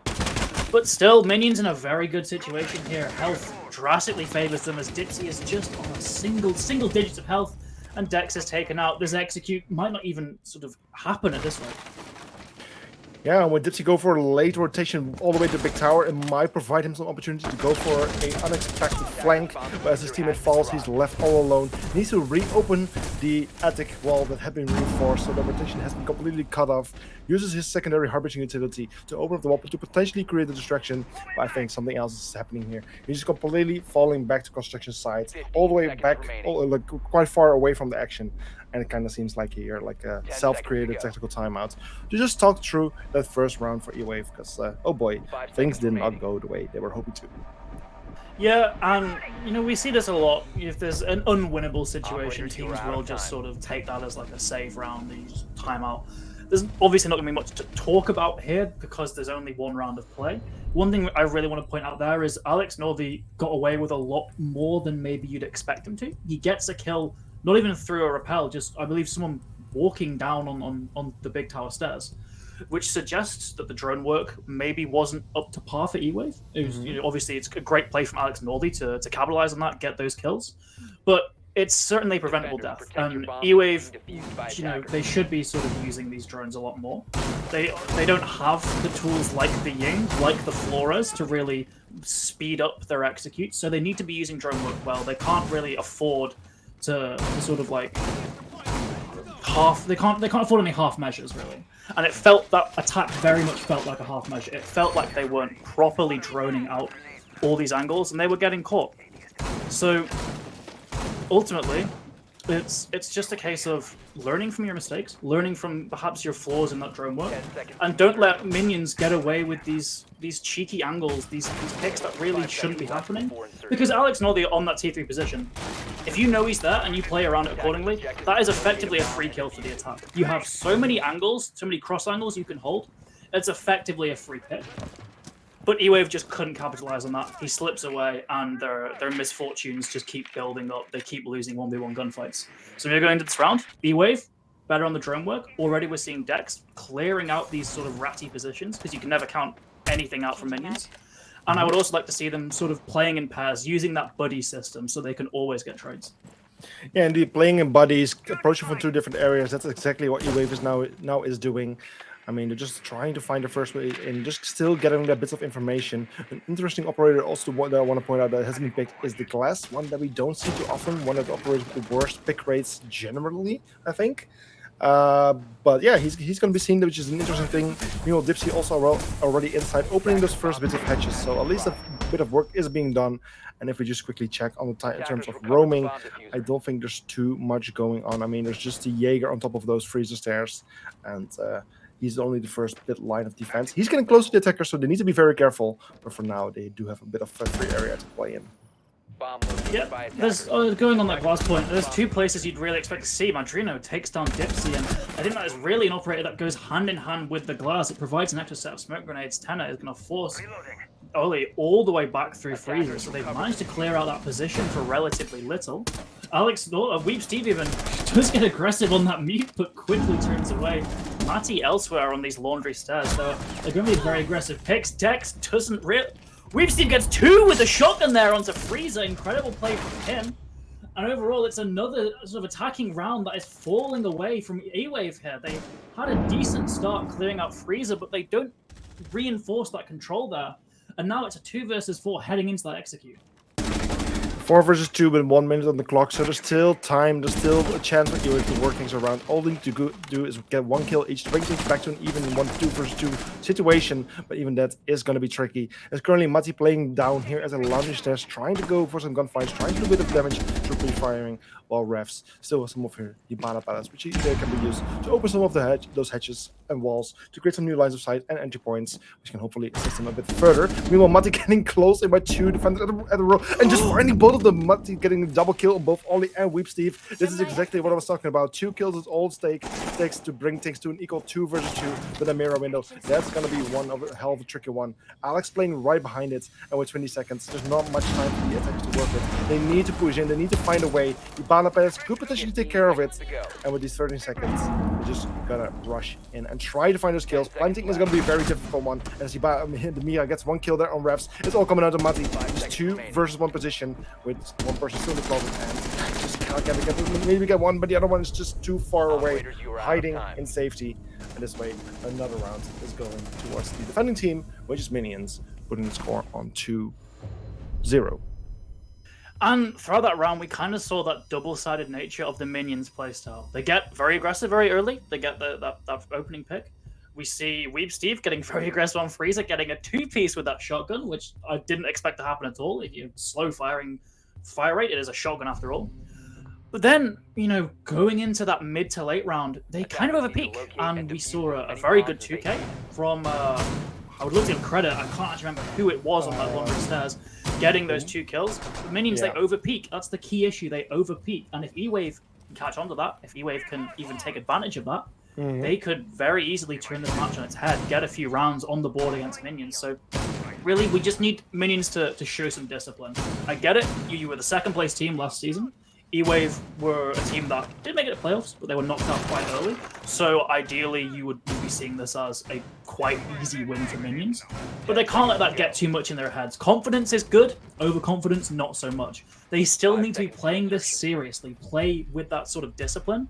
Don't allow any rounds that you should be winning to slip away, because that very nearly happened in that previous round. Yeah, it was in the end. It was Mati, the one with the double kill that you were talking about, and yeah, that's indeed a thing. We've managed to find an opportunity there, bring things back to an even man count, but the time was just not working in their favor. So hopefully they will have a bit of more time remaining this time to go for their executes, but at least improving a little bit compared to the first round. So meanwhile, attackers finding their first win from the small tower, a great approach where they can easily go towards the dining area. From there, a lot of pressure on the kitchen. They're taking the small tower fairly quickly. It barricaded off, so it shows that Minions aren't really too concerned with actively challenging that ground, and there's a castle barricade waiting to meet them on the dining wall, the dining door even. So Mati has to use one of those frag grenades to break it. That is a key piece of utility used. because now there's only one fragger in that entire team, and you're going against Azami, and you've got no Flores to deal with that. That's all your ranged breach you have. One barricade goes down, meanwhile Weeb Steve takes down Dex, but still there's just a mountain of utility in front of this attacking team and nothing to really deal with it. Yeah, especially that Azami just makes it so difficult for them to actually get the kills and just wasting a lot of time for them. Meanwhile, Dipsy has been relocating himself towards the other side of the map, playing in the garage, opening some of those walls towards the open area. But again, that Azami just blocking off those lines of sight. We've seen how strong she can be, and in the end, this refs doing a bit of damage on Weepsy, or actually quite a bit of damage, but unfortunately not taking him out, leaving him still alive in this 5 versus 4 situation. Where, yeah, it's kind of stalling. I mean, there's some things happening this year. The Dipsy kind of trying to fight the castle, who's playing by the double doors. In the end, just a bit of damage being done on each side, but no kills yet. It just keeps going on. They keep picking, not getting the kills. But on the other side, Refs gets a kill on Alex. And 44, and might just be the attackers getting the first pass roll. Yes, they do. Yeah, once again, it's just this very aggressive playstyle, evened out yet again, and Dipsy doubles down. It's a 2 versus 3 now on the side of E-Wave. They've managed to get some Ingress into sight, but the keeper barriers are just a constant thorn on their side. Axie gets a pick. Matty does respond, though. It's still blow for blow, and we've not even really had a proper execute yet. Tenny finally getting that plant down. Axie in this 1 versus 2. He has the gun and the impact, but can he actually secure this round? It's a 1 versus 2 post-plant situation, 14 seconds working in the disadvantage of the defenders. And Zmeti then gets the final kill on Axie. He takes him out, and that's then a round win there for, again, the attacking team, putting the score on 2-1 as the diffuser was planted. And finally, E-Wave at least securing their first points and kind of promising us a match that could potentially become a close one. And it is just the aggression again from minions that ultimately is the cause of their demise if they just hold those positions, because they have the keeper barriers, right? They have plenty of utility to fortify these positions, but they just choose to peek out. And that is, again, a sort of a textbook sign of a bit of overconfidence. Minions, we know they're a good team. We know they're good players. They just kind of have to still be showing it. You can't really, like, sort of count out E-Wave here. They're still a good team by all means. So again, it's just a case of discipline. And Minions didn't show that in that round, and it finally gave E-Wave a round on the board after 2 very sort of dominant defensive showings. We're going to be seeing this kid's bedroom site repicked. We are still not seeing an Islamic pen, which again, you might sort of think is a bit unconventional with the Flores ban, with that Ying ban. So it's going to be a bit more difficult for Minions to hold this territory. We're seeing an extension potentially into Big Tower again. Alex Northey, he's in there. Yep, he's going up. So E-Wave need to see this and act accordingly. You have a Capital to burn him out. Or is this potentially one big bait, actually, Alex North? No, he does commit to the T3 position. So they have plenty of utility to flush him out. They just have to use it. Yeah, lots of utility the attackers do have to their availability, but they don't seem to be bothering too much with that big tower. I mean, last time they lost so many lives there, and from now they're just mostly approaching from the western side of the building. Jaeger, however, is playing there and already finds the first play. There's Dex getting taken off the board, and only finding another one that's 10 off the boards. That's 2 players losing their life in a very short amount of time, but luckily Matti is able to find Mentorino, take him out as well. That's the first lost, and it's now 4 versus 3, where Ruffs is also getting a bit of gunfire, doing a bit of damage potentially, but also getting damage himself as well. And yeah, in the first minute, already quite a bit of damage and kills done. Yeah, and I really like the E-Wave approach there. I assume, identify the tier 3, the T3 threat, and you just immediately decide, okay, we don't want to deal with that. We do not want to even touch Big Tower with a long stick. So they go around through Small Tower, and they meet initial resistance, but once again, Minions, they peek out. Weeb Steve taken down by Ravs, I believe, or potentially Matty. So suddenly, you're not in this man count advantage anymore. You still have the time on your side. You still have the positioning, and Ollie gets away with a freebie there. So it's still looking like a Minions round, especially when he picks up a triple on the round, dealing with Dipsy down below. And Rav's in just a no-win position here. He's caught on the top of white, shut down by Alex Northey. So once again, it's good openings from Minions there. But the mid-round is really not their strong suit. They just love peeking things, and I like that aggression. I like that confidence. But it is slightly misplaced. Yeah, very unfortunate to see how the Yana just pushes up those armory stairs and doesn't check her corners. Valkyrie being able to get a very easy free kill, and unfortunately communication seemingly not happening fast enough to even warn the Capitao about the Valkyrie. Still stuck in his reload, needing to commit for it since the reload kind of was reworked. And Valkyrie therefore getting another kill. So very unfortunate there for the side of E-Wave, but very, very convenient for Minions, putting them on a 3-1 advantage. Yeah, and we're seeing that basement being rolled back again. It's a very strong defensive site. They have the mirror in play. The side of E-Wave just couldn't really deal with that window on closet. They were very good at shooting out the Hibana pellets that we used. The freezer one, not so much, but you kind of expect that to get destroyed. Freezer is very much no man's land once the attacking team claims it. So you expect that mirror window to go down. It's mainly for early presence. The big thing here is we don't have that glass anymore. That was probably a pocket strat from E-Wave. Now they're going to a more reliable pick of that Twitch, potentially just trying to deal with those mirror windows incredibly early. I liked the glass pick. I'm sure everyone was really excited to see it work out. It didn't. They just got turbo swung by Weeb Steve on that mute. So they're quite rightfully deciding, okay, we're going to go for something more consistent, something with more value overall, because they're just going to read into another glass pick. They have the Warden especially that really just counters it. So we're seeing just this slow clear from E-Wave here with a lot more conventional operators. Yeah, lots of conventional operators just trying to find their way into the building. I mean, already entering from the garage side, and there's just one defender I think they really need to worry about. I think there's at least one roamer here, which is Ollie, currently playing in the attic. So far, I don't see any drones upstairs yet, so there's a big risk that they actually would miss out on him. However, attic, the rotation kind of gives him away, so they must know about it. Drones are popping in, coming in, finding Ollie. So at least they're not aware about his position, but now the hunt starts. They need to get rid of him, at least to do some bit of get some more safety, but at the same time, Tenna already descending the stairs, finding a kill, luckily, but Ollie is still left alone. He does find Dex, and that's one loss on each side.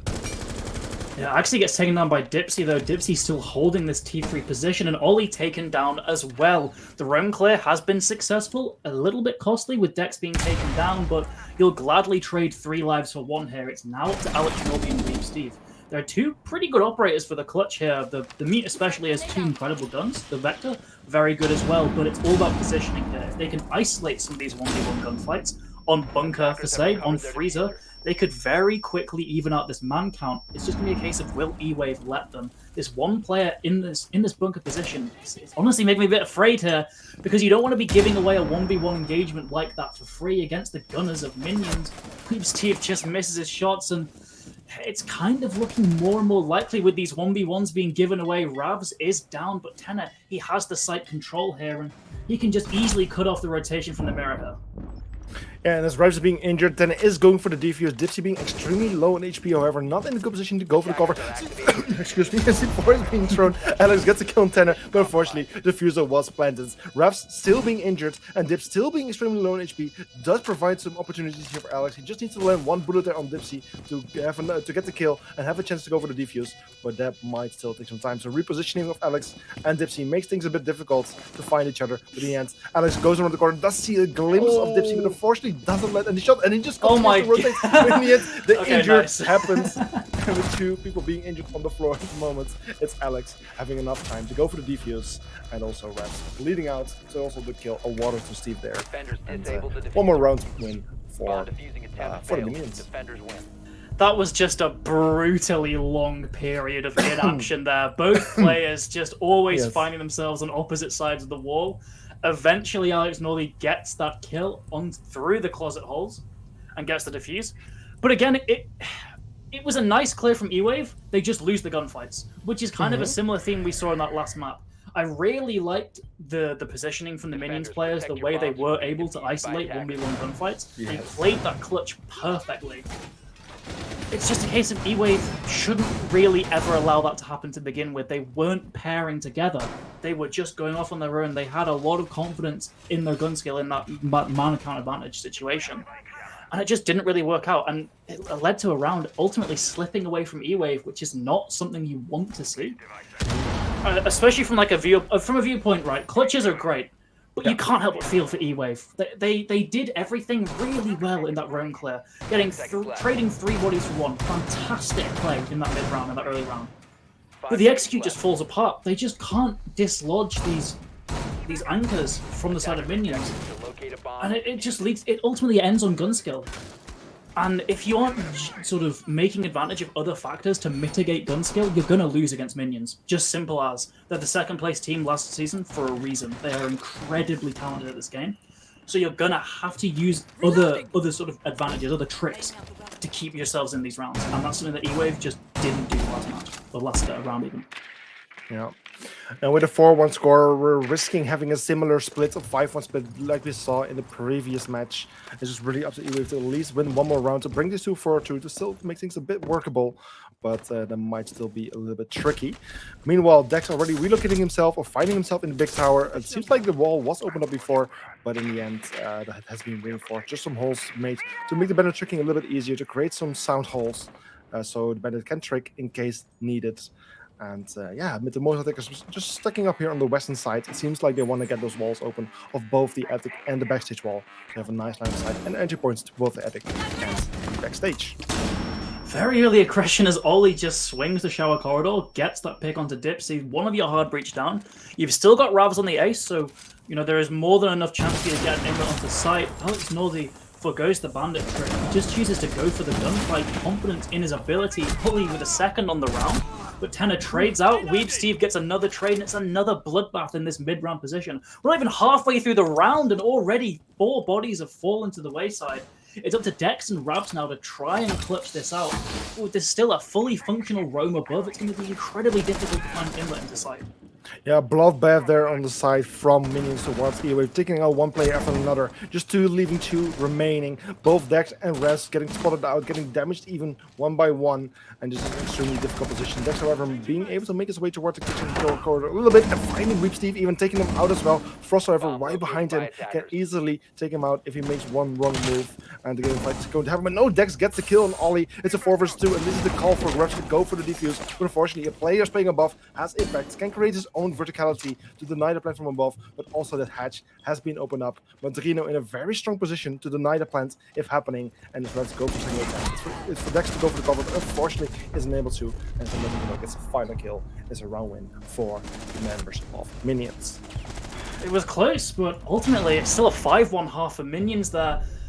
But again, it's overconfidence. You have the vertical holes there for a reason. You don't have to take that one-on-one heads-up gunfight on the door. You have roamers above. They're not getting challenged at all. So you would have preferred to see Minions play that a little bit more smart, almost. Play those vertical holes, because again, they're there for a reason. But, you can never doubt the gun skill of Minions. They just win it out. Simple as they just win their ones. Always, it seems, in the late round. And they are onto just a phenomenal half. They should be sort of finishing this out in regulation, I'd say. Oregon, it's not abhorrently defender-sided. You can more than easily get some rounds on the board on the attack. So E-Wave, they've got a mountain to climb here. It's doable, but they really sort of have to deal with just the threat of not one. Usually a team has one good gunner, right? 1 or 2. That's sort of how the team dynamic works. Minions, all these players can pop off at any point. Yes. So E-Wave have really just got to... 10 seconds remaining. I don't even know how you solve this problem. I envy the IGL for E-Wave here, because Minions just look unstoppable in this series.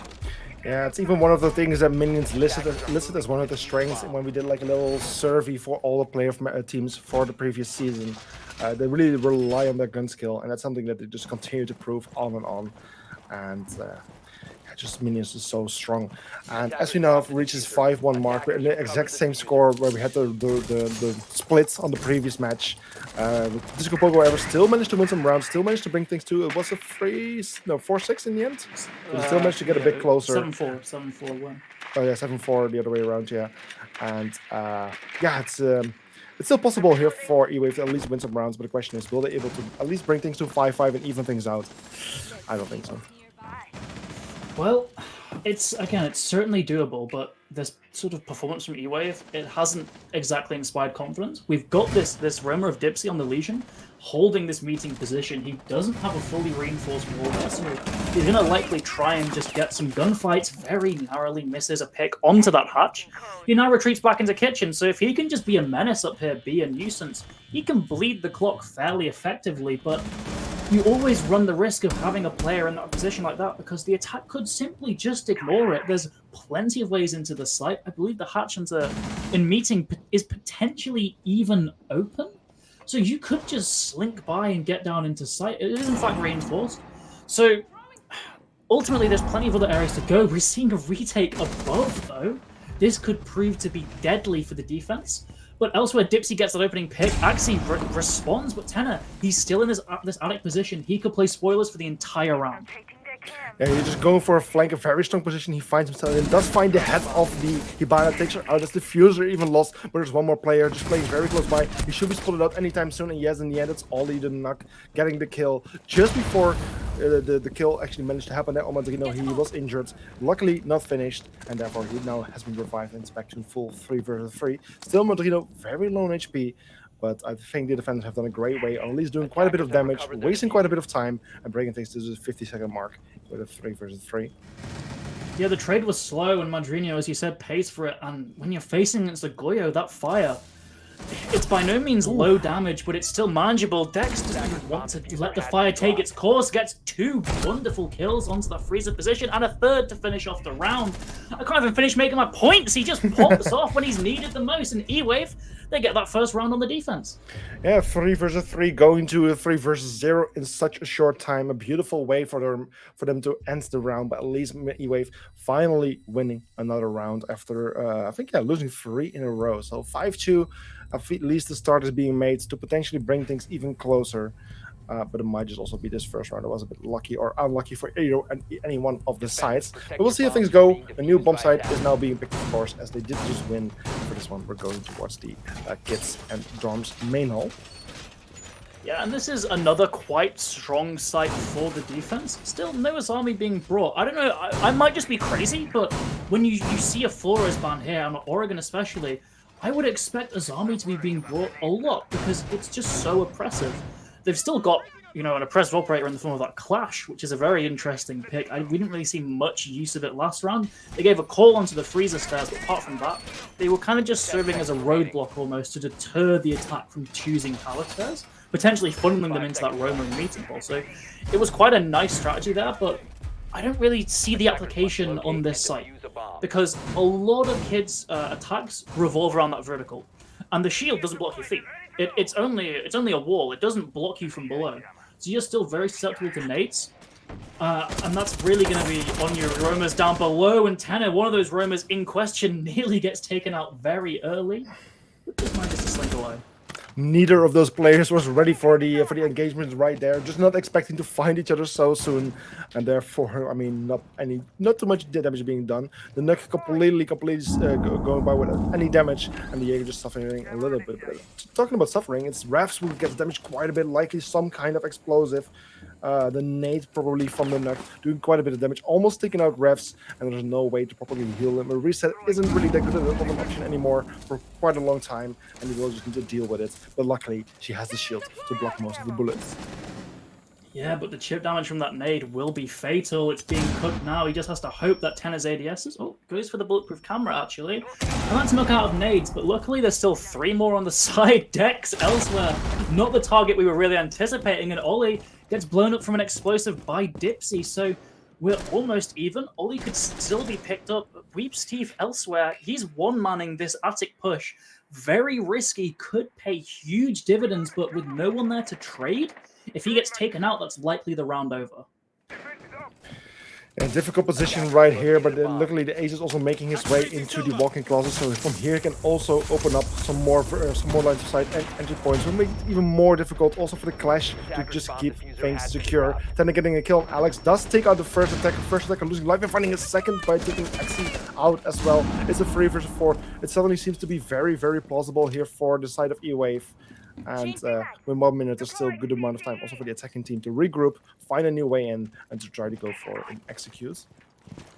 I don't really understand where the nades are being used here. The Clash is still standing, and she really shouldn't be. She's on such low HP. You had 6 nades to use. Good from Ollie. You know, he's already used that utility, so he is now just a gun. He used that gun well, but Dipsy on the flank likely going to take him out. And it's a 2 versus 2 now as, well, Ollie gets a second from that position, and the Clash finally sheds that shield and gets a pick. Weep Steve now in the 1 versus 2 to win this round.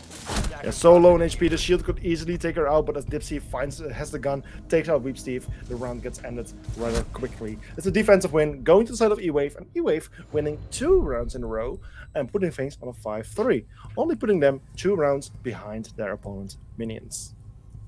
And I mean, Max, are you getting that feeling of deja vu? Because, I do. you know, it's looking more and more likely, but I mean, for E-Wave's sake, it better not be an exact replica because they would still end up losing in that situation. But they're certainly making strides towards this comeback. They've looked pretty competent on these defenses, and minions just haven't really been able to solve the problems they've been provided with. The clash has been a big sticking point. They nearly take her down incredibly early, but after that, there's no real attention put to her. She's allowed to just roam free and even get a kill with her machine pistol, which is something you wouldn't really expect. She's also being brought for that shield as well, a new change, you know, supplementing the position that you'd maybe see a smoke in. There's still similar applications. I certainly wouldn't say that Clash is a direct replacement for smoke, but you still have that kind of area denial aspect, and most importantly, that deployable shield.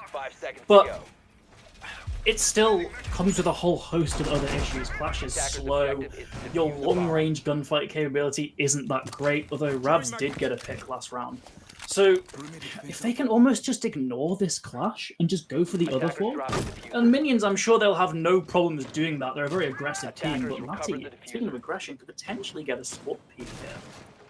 Yeah, players just walking through players walking right outside of the garage could be easy targets, but in the end, Matti, he's also going to go test it himself. There's a player on his way towards the big tower. The question is in what extent they're actually aware. Yes, a drone is being thrown, so they will know soon the drone gets destroyed. So the position of Matti is now being known. He's completely locked in. From 2 sides, he's being exposed, being contested, but not damage being done besides a drop right there. And it's Medino even with the kill there on Dipsy. Dipsy was trying to... I'm not even sure where the kill even happened, actually. But in the end, it's the Legion. The Legion jumped out, apparently. Okay, Legion jumped out or run out, apparently. But in the end, he gets taken out. 5 versus 4. Yeah, E-Wave almost with a bit of a minion-style play there, going for that aggressive run-out to try and shut down the tower positions, but gets shut down, finally. A good, uncontested opening pick for minions.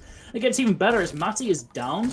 I'm not sure if he can be recovered. There's no real upstairs presence, so he might just end up bleeding out. But look at this. Dex getting incredibly aggressive on that garage position with the help of Ravs. I say that as Ravs is actually moving away, but Madrino's in sight. Rags, what's happened?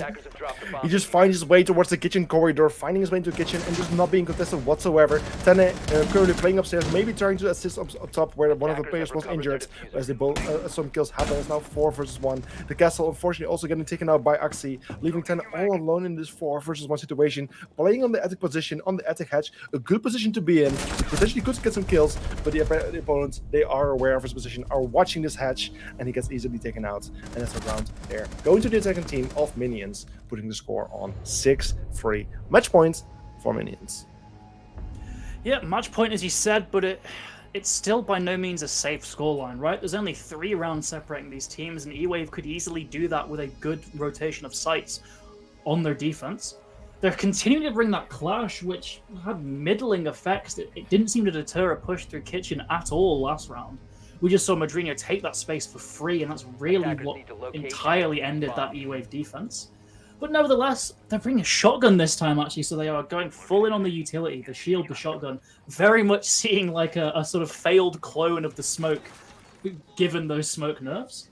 Also in the basement as well, so there are going to be more close-range gunfights for Ravs here. The Goyo as well did see some use blocking the entry points, and if they can just whittle down the health of the attackers, Goyo becomes even more useful, because you suddenly just can't even stand touching the fire for a few seconds without dying. So that overall, that entire sort of lineup is about chip damage. And if they get enough chip damage, that's really where the Goyo thrives. You see the Legion Goo Needles as well. So they're trying to just slow down this attack, because I imagine it's just they know Minions is a very aggressive team. So you really just need to stunt that momentum early. Don't let them get into the map too far. You'd maybe want to see the clash out there with the roamers, just to give a bit more intel, allow them to take a gunfight that's more on their terms. But I'm sure E-Wave won't exactly mind taking some of these gunfights. It's Tanner here on that small tower position. And then play extremely extremely aggressive, and Nate being thrown into the direction. Fortunately for him, he's being able to dodge it and not getting damage whatsoever. We need to be very careful because the attackers are on his way to lock him in. There's already one playing here on the bottom of the white side. That's Axi, but he's getting taken out here by Tana. So excuse me. In the end, it's the Yana also approaching, finding Tana, taking him out as well. And now it's a 4 versus 4 situation, with both sides suffering one casualty very early on. The danger's not over though. There's still roamers on the loose. Dipsy being one of those, currently playing a meeting, but just slowly falling it back a little bit towards the big tower as the pressure is getting quite high.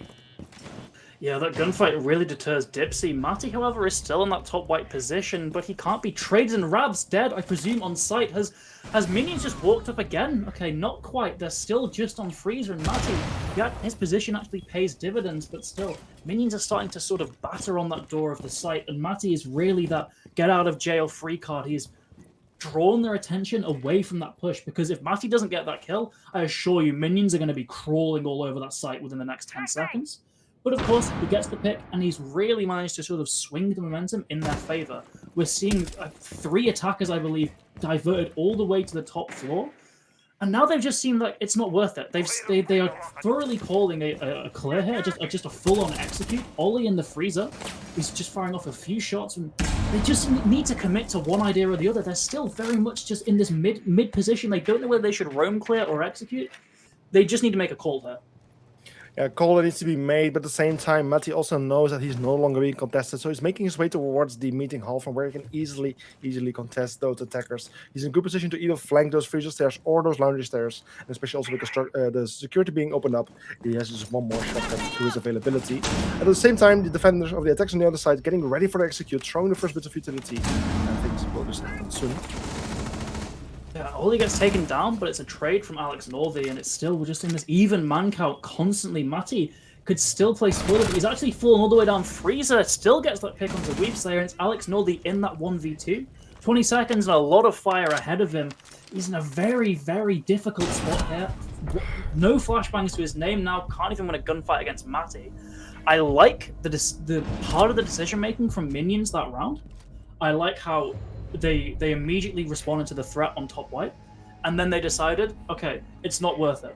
But they don't make the call for the execute, and that is where the Minions round there really begins to crumble. If they stopped sitting on the fence, they decided to go for one play or the other, they would have seen a lot more success, but they just sort of stall out. They don't know where to go, and E-Wave, they just snap up the opportunity. They get these picks, they realize Minions are now starved for time, so it becomes incredibly easy for E-Wave to just finish off those final 3 players of Minions and get that round on the board. And 6-4, the gap's getting even smaller. Minions are not in a secure position now. They were once 5-1 up. Now there's only 2 rounds separating them. E-Wave could easily take this to overtime if Minions don't really sort of steady the ship there. Yeah, it's only 2 rounds. All it will take for E-Wave to even things out and bring things to a 6-6, which will bring this map to overtime. The first overtime we would see during this season. But for now, Minions still has a little bit of room for error. Just of the upcoming 2 rounds, they need to win 1 to be victorious. But it's clearly that one thing is clear: E-Wave on the defense is certainly working out much better compared to their attack, and they're doing much better and are winning rounds. 3 out of 4 of the rounds on the defense have been won by E-Wave, and potentially they can even add another one right here. Yeah, and it's kind of that one more round mentality that can make a lot of teams suffer. If you're only focusing on just winning one more round, when you don't end up winning that round, you can get frustrated. You can get in your own head. You can get tilted. It doesn't seem like Minions are going to get that tilted, though. That being said, Madrina gets taken out from a very aggressive peak, and Ollie's aggression is stunted entirely, so this is looking like another E-Wave round, and they're looting from these sort of worst gunfights possible. They're probably going to get frustrated from some of these picks, especially that garage gunfight. Shouldn't have really happened at all, so Minions can't let these fights get in their head. They can still come back in this round as health goes low on the side of Minions. They get a pick. Nitro rings out and nothing comes in return. But now it's 2 versus 4, and Minions, they're really looking at this 6-5 scoreline. Yeah, disastrous round for Minions so far, especially as the Sledge also getting injured and finished. And in the end, it just goes all down. Dipsy gets taken out as well, and gets a kill with Steve as well. And just one more round for E-Wave. It's a 6-5 score. It's just getting so incredibly close. E-Wave winning now 4 out of 5 of the rounds they have had since their defense, and understandably, the tactical timeout then also coming out here from E-Wave. Yeah, I guess you just don't want to Yeah. bottle that final chance, get that overtime, because I mean, even if you lose in overtime, 1 point is a good sort of end to a match against the second place of last season, right? Any points you can get from this map are really just a good thing. So if you can just secure this last round, you don't have the pressure of Minions either, because you're already on this comeback. So if you just actually focus, I know we were saying don't have the one more round mentality, but if E-Wave actually have that mentality here on this sort of high they're riding, they could get that point secured, potentially even get 2 if they keep the momentum going. But at the same time, it's kind of double-sided because you give Minions time to really think about it, to just talk out their problems. And if Minions win this round, you'd potentially be pointing fingers at that timeout as the moment that really won it for Minions. But they just need to not get tilted and maintain this sort of measured aggression. Stay in pairs. I always like seeing sort of teams employing that buddy system because you can trade. And what we just haven't seen players together really from the side of Minions. We saw two isolated gunfights to start off that round. Ollie getting caught off guard in the shower corridor. Didn't even look like he was being droned much either. He had no real idea there was someone there. And that's potentially a sign of that kind of sort of frustration, really. You just decided, right, I'm just going to go in. I'm just going to walk in, try and get a kill. You're not really thinking that logically, and that's something that E-Wave have managed to capitalize on throughout these rounds. They've managed to capitalize on the more one-dimensional aggressive playstyle from Minions, and it's led them to get 5 rounds on the board off of what was a very sort of bad half to begin with. Yeah, indeed. And with this 12th round now starting, this is going to be a very important round. Either we're going to have a winner or we're going to the overtime for the first time this season. It's really depending on who is going to win this round. As the attackers are preparing for their offensive, this could be the last round, but at the same time, after this, we could get another 3. So we'll see how things are going. Attackers are just making their way towards the building, looking for the first way in, or where they can start getting the first bit of control. A Thorn here on those back stairs with a shotgun as well. It's quite unusual, but there's a lot of logic behind it, right? Because you're only sort of challenging very close range angles. The M870 does pack a punch as well. And you have the gadgets for intel and for potential sort of like space denial. Of that being said, of course, Alex Norley just completely destroys Dipsy there on that position, and now he can just book into what is actually the site here. So they have a clear ingress into site, and if they execute fast here, they could potentially just catch E-Wave completely off guard, but from the looks of things, Alex Northy wants to clear out this Roman attic, so he's putting those hard breach charges on the wall. They're currently muted. I do see EMPs on board, so they should be getting that wall open fairly soon, and Minions, they're just taking their time here. They don't want to compromise such a good position in this potentially last round of the map.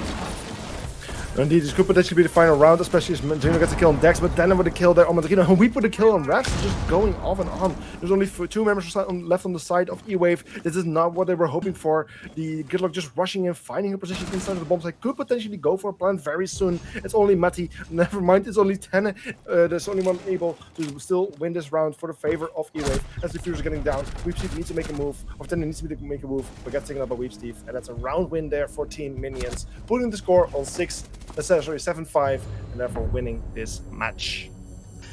But again, like that first series, E-Wave made them work for it, and Minions are really probably going to be quite shaken coming out from this match. They certainly look like they didn't expect E-Wave to have sort of as much of a fight in them as they ended up providing. So it's a lot of learning points for both teams here. E-Wave, they nearly get that point off of the second place team, the team to beat in that group, I'd imagine. Mm-hmm. But they just fall short of the final hurdle. There's plenty to learn from that matchup, and Minions specifically, they really need to sort of focus in on that discipline because they let rounds slip away that really shouldn't have.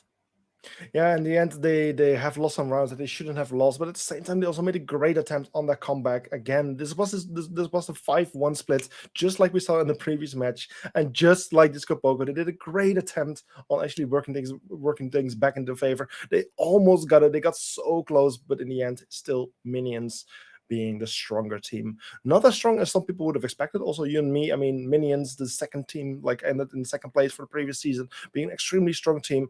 EWF has done much better than many of them even expected. So that does kind of promise some good things for the remainder of this group for Group B, where both Minions and EWF, of course, need to play 4 more matches. Talking about more matches, there's one more match coming up right now. Let me just quickly bring up the schedule because even I don't even know it completely by mind. But it's Team Cook, as I've understood it's called, versus Team Nemesis. That's the final match that we're going to have for tonight. The final BO1 for Group B, Week 1. And we're just going to take a little break here. And hopefully we'll be back in about 15 minutes to play this final match. So just grab a drink again. And hopefully we'll see each other very soon. Bye-bye. Bye-bye.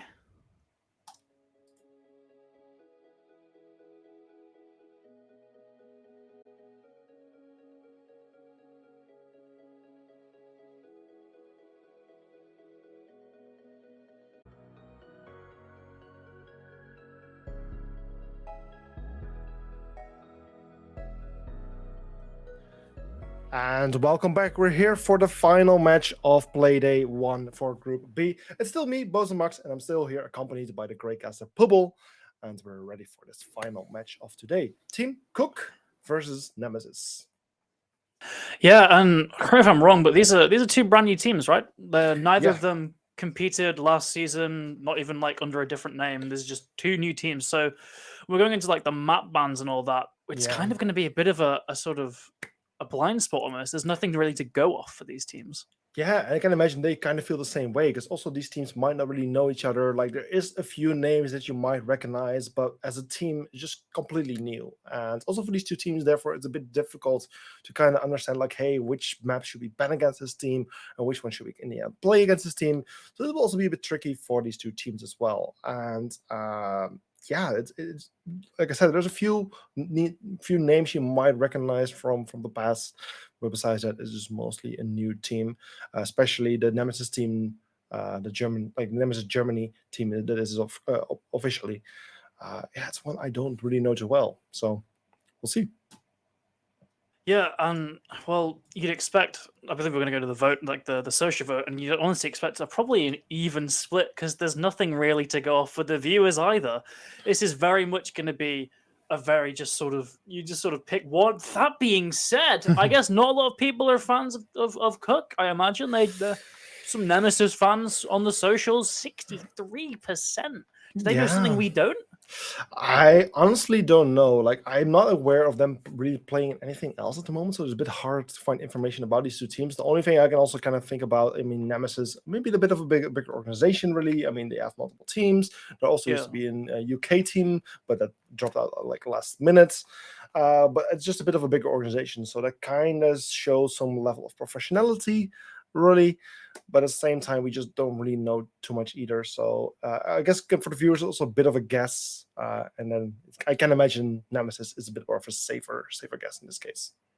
Yeah, when in doubt, just vote for the bigger name because that's you'd likely associate sort of the bigger names with being more skilled at the game. But I mean, we could see this all blow up in their faces. We could see Cook win this map. And speaking of maps, where are we off to for this one? Yeah, let's take a little look at the map bans that have been done already. So the map bans are now showing, and we're going again to Clubhouse. So Clubhouse, the first map that we saw for this evening, we've seen for this evening, which was, again, I'm trying to remember the exact match. It was... do you remember by any chance? I'm checking it here. It was Disco Pogo versus Empire. That was the first match of today, and indeed, that was Clubhouse as well. Yeah, just taking out the map bans. I mean, Clubhouse, it's a relatively safe map to go to. I mean, it's a map that most teams, most players are generally familiar with. It's one of the older maps. Did get reworked a few times, but in general, it's just a very familiar map. Yeah, and then looking at the band maps, there's not too much of a surprise that Team Park and Border, like those maps are getting banned quite early on. But it could have almost been a bank or a cafe, as those were the other 2 maps remaining in the top 3. So could have gone those ways. I mean, Bank Club Cafe, all I would say are pretty safe picks. They're maps that a lot of teams know. Obviously, there's not going to be much counter-stratting really going into this because they just don't know anything about each other. These are 2 teams that are probably have never really faced unless we're missing a competition. So you want to go to somewhere safe, and you'd expect probably either Oregon, Bank, Cafe, or Club. We get Club. I'm sure a lot of people are probably happy we don't get Oregon again, because the general sentiment around Oregon is not too positive around viewers and casters. But Yeah, we're off to Club. Love me a bit of Club. it's indeed a map that you can easily get bored of. I mean, so many times it has been called Borgen. I think there was another one that's been called, but it's just a map that we've seen so many times. And one thing I'm kind of happy with, that luckily the maps, I mean, so far, like last season, there was a lot of Chalet towards the beginning of the season. Luckily, Chalet we've only seen one time so far, so that's a good thing.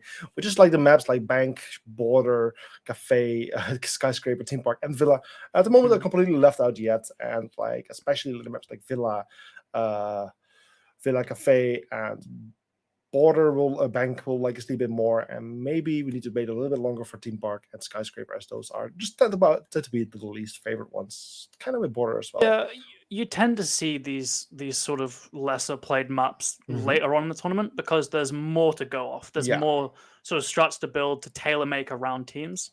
But obviously, first few days of the season, it's going to very much be a case of just go where you're comfortable, because you don't really want to try and get too risky. Maybe you don't know if you're a Nemesis, you don't know if Cook are a very good fast-paced team, so you don't want to take them to Border. You don't know if they're very good at the slow-paced gameplay either, so you don't really want to take them to something like Skyscraper or Theme Park. Yeah. So just going to Clubhouse, it is one of those sort of bread-and-butter maps, not as much as Oregon. There's still plenty of sort of strats to play around Club, but it's a very safe pick. Yeah, indeed. And before we can go to Clubhouse, apparently, just like the previous match, unfortunately, there's still a little bit of issues behind the scenes with the players joining in. So we're just quickly going to jump back to a waiting screen. We'll keep you guys updated through the Twitch chats. And hopefully, after not a long wait, we can hopefully start with this map. So just going to jump to a little pause here, and we'll be back soon.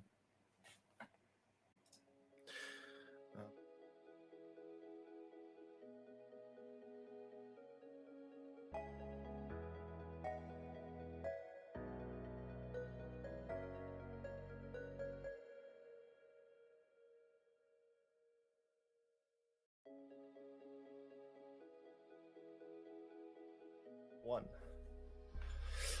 Okay. Yes.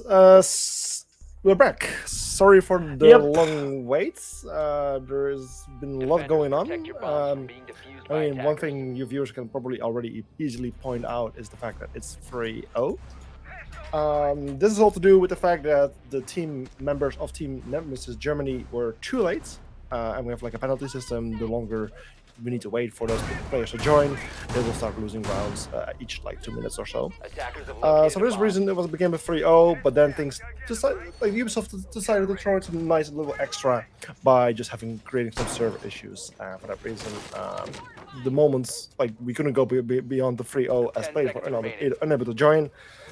And yeah, we just have to wait for the servers to come back online.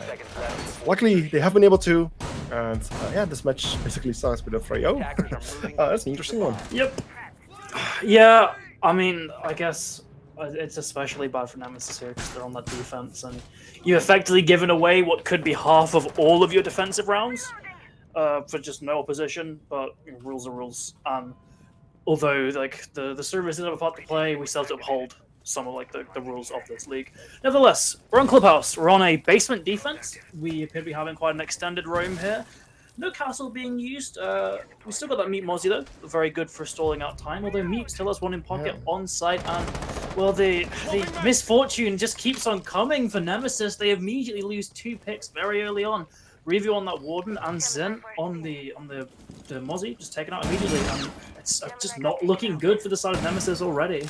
It's not looking good indeed. There's only 3 members remaining, where the attackers are already basically on their doorstep. They're just closing in. Yana already being down in utility room, just closing in, getting very close here towards any of the directions where they can spot various defenders. There's 2 in Arsenal room at the moment, 1 near church. And also with hatches being opened up, a bits of cover are going to be very little. Luckily, 1 kill happening there on the side towards the attacking team, which is Cook, with the IQ being taken care of, but still 4 versus 3. Yeah, a lot of positioning for the attack here, though. They've basically got Jen under control. Shanks putting down barbed wire very late. A lot of confidence in that play. Meanwhile, Ejects is standing in spawn. I hope there's not more server issues going on, but the round is being played anyway. Jux on the mute taken down early. 1 2 minutes in the round. Max as well taken out. So actually, Nemesis have managed to do a pretty good job evening out this man count here. It's just Mankai in Gen here. He's trying to look at both angles here. Takes that 1v1 against Ellipse, wins out. It's just Shanks now in that 1 versus 2. It's neither 2 versus 1 position here. Only it's coming down to Shanks to finally potentially earn 1 point for the team. Of course, they're already 3-0 down due to the penalty. But yeah, this could maybe be a chance for them to actually show that Nemesis is worth it, that they actually can do something as well, and that they can hopefully fight back against the penalty that they caused themselves. But hey, this is the time to fix things. This is the moment. This is a chance. Meanwhile, the Yana is already in the bomb site. Could just go for the defuse, but the problem is that Ash is actually AFK this whole round already. So it's actually all coming down to this Yana. Even if this Yana gets taken out, there's still 1 player alive, but the player cannot do anything. So this Yana must do it for the team. But in the end, does luckily find the kill, because that would be very unfortunate. And that's 1 round again. Going to Cook, putting the score on 4-0. Before I put it past you, people, we're quickly gonna pause the timer right here, because as you might have noticed, the operator bans weren't a thing, something that we did indeed overlook, because as you put in some round history, those operator ban phase will be skipped on the beginning of the match. And let me see, it's usually orange first, right? Who starts the bans? Yes, I believe it is. Yeah, it's usually the defense, but so yeah, those bans will be done now in the Discord chat, and then you just need to. We'll keep you updated on them, but yeah, it's apologies for this whole scuff nature of things. We deal with players not arriving on time, and then also the Ubisoft servers in general breaking. But Nook will be that first ban taken off the board. A very sort of powerful operator in terms of the ability to get down stairways unnoticed, get through through the cracks in the defensive armor. And Jackal taken off the board as well, so that should aim to slow down the roam clear and really play into this sort of extended roam that the defense will often choose to use on Clubhouse. Azami as well getting banned, so a quite commonly banned operator. The one of the sort of the big 3 of Azami, Solus, and Valkyrie. And Solus as well. So 2 of the big 3 taken off the board. So that's our bans. Again, apologies, they're not actually appearing on the stream. I think quite luckily, I don't think anyone was playing those operators last round. I think they may have, but look, this whole thing is a lot of issues compounded here. But we're just going to know that we've got the bans in. We're just sort of running on, I guess, like a gentleman's agreement. Hopefully, no one chooses to break the rules of those bans. But anyway, CCTV cache defense here, not particularly the strongest side, and we're actually seeing that CC wall double reinforced, which really limits the impact of the player on the top rafters. There's not even like a mirror window to make a line of sight there. So they're really just choosing to ignore rafters completely, and I've got to say, I'm not sure if I really agree with that decision. Rafters is really a power position. It allows you a lot of freedom in denying multiple different takes. Obviously, you actually have the gunfights in Garage itself. You can also deal with potential cache takes, and you can also peek out onto the breach, and reinforcing that wall really limits your playmaking ability there. In fact, I don't even know if anyone from Nemesis are even going to be on that catwalk. They might be just fully investing in like a very much like cache, top red, and storage below sort of defense. There is 1 player in Master, so we'll have to see how this round sort of plays out, but it's a very unconventional setup to start off. Yeah, with this, Termite now relocating himself here towards the CCTV wall, he is ready to actually go for a breach. I don't believe there's anything to really counter that, so he could easily open this up without any bit of trouble. At the meantime, the attackers are already positioning themselves on the other side of the map, opening the jacuzzi wall, finding a way in here as well. And this way they can put pressure from each side, which will make things very difficult for the members of Nemesis. Already getting dangerously close to engagement there. Ellipse, he's in a world of hurt there. Angles being opened up all around him, and he's eventually taken out. Another opening pick for Cook there. Mankai outside on this highway balcony, just fully able to just control the site. Double reinforcement does provide the Raptors player a bit of security. Meanwhile, Rubu on that Echo actually does get a pick, lead onto construction. He gets on the drone as the wall's being opened around him. A very sort of bizarre turn of events so far. It seems to, well, I would say favour the defense, but it's actually another 2 quick kills from Cook, getting them into that 3 versus 2 advantage. Shanks responds, but Larry's in sight now. Gets a pick, and now it's a 3 versus 1 for Zane. It's all coming down to the Mozzie right here on the eastern stairs. Finds one, takes out the X. It's one more player dealt with. It's 2 versus 1 right now, where Larry is being able to go for the plant here, where Max needs to go for the cover. The question is, does the Mozzie know where the plant is being put down? It doesn't seem like it. In the end, the diffuser goes down. It's 2 versus 1 post-plant situation, which is going to be extremely difficult for him to clutch out. However, the Buck is very low on HP. He could easily take him out with 1 bullet, but the Ace, that's a bigger problem. He's still alive and gets the kill and wins another round for the attacking team, which is Cook, putting score on 5-0. Yeah, and the thing I want to praise Cook for in that round is they were very good at isolating that one roamer. They break open the construction wall. They also break open the gym wall into Master, which forced them into construction. They have the breaching charge on construction wall, opening up another line of sight. And during all that chaos, I believe another player on the balcony outside punches the window and gets the kill. So it was a very good pinch, sort of 3-way pinch onto that one roamer, and that completely frees up the whole map because that was the only player, I believe, off site. You know, commiseration to Nemesis, they did get a good few picks responding, but ultimately, the numbers game always seemed to favor Cook. Yeah, Cook is doing very well. I mean, they're of course in the 5-0 potential, partially of course due to the penalty, but 5-0. I mean, just 1 point away from hitting that match point. And as your viewers might have noticed, we have again had to pause the game to just make sure this game can be played fair and square, to make sure that every single player is in that hand cam.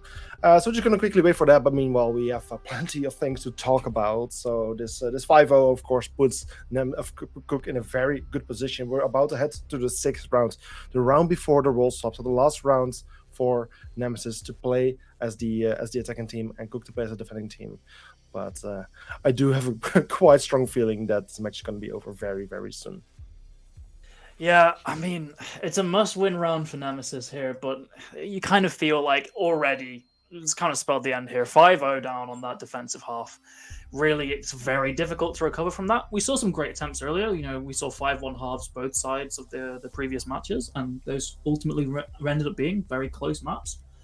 But it just seems like with all the things that have gone on, Nemesis just aren't really in that correct headspace to put up much of a fight here. So I don't think, as you said, it's going to be a quick match. I don't think Nemesis is going to be putting up much of a fight here. Gym Bedroom, still a pretty strong site here, probably the 2nd strongest defensive site on Clubhouse. So there is certainly potential in to put around on the board. You know, they're going to at least go out swinging a bit. But it just seems like everything favors Cook here.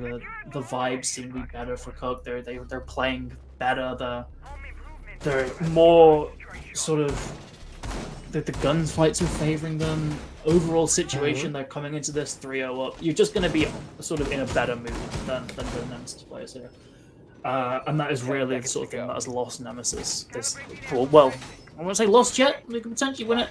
But this is probably the thing that will lose Nemesis this map, because it's just 3-0 down on your defense. As I said, that is potentially, unless you go to overtime, half of all those defensive rounds you can play with. And when you're in a game that favors the defense as much as Siege, you really want to be putting rounds up on the board here. So 5-0 down, it's just not looking good. They're even getting desperate here. Shanks with a spawn peak. I don't think he'll find anyone.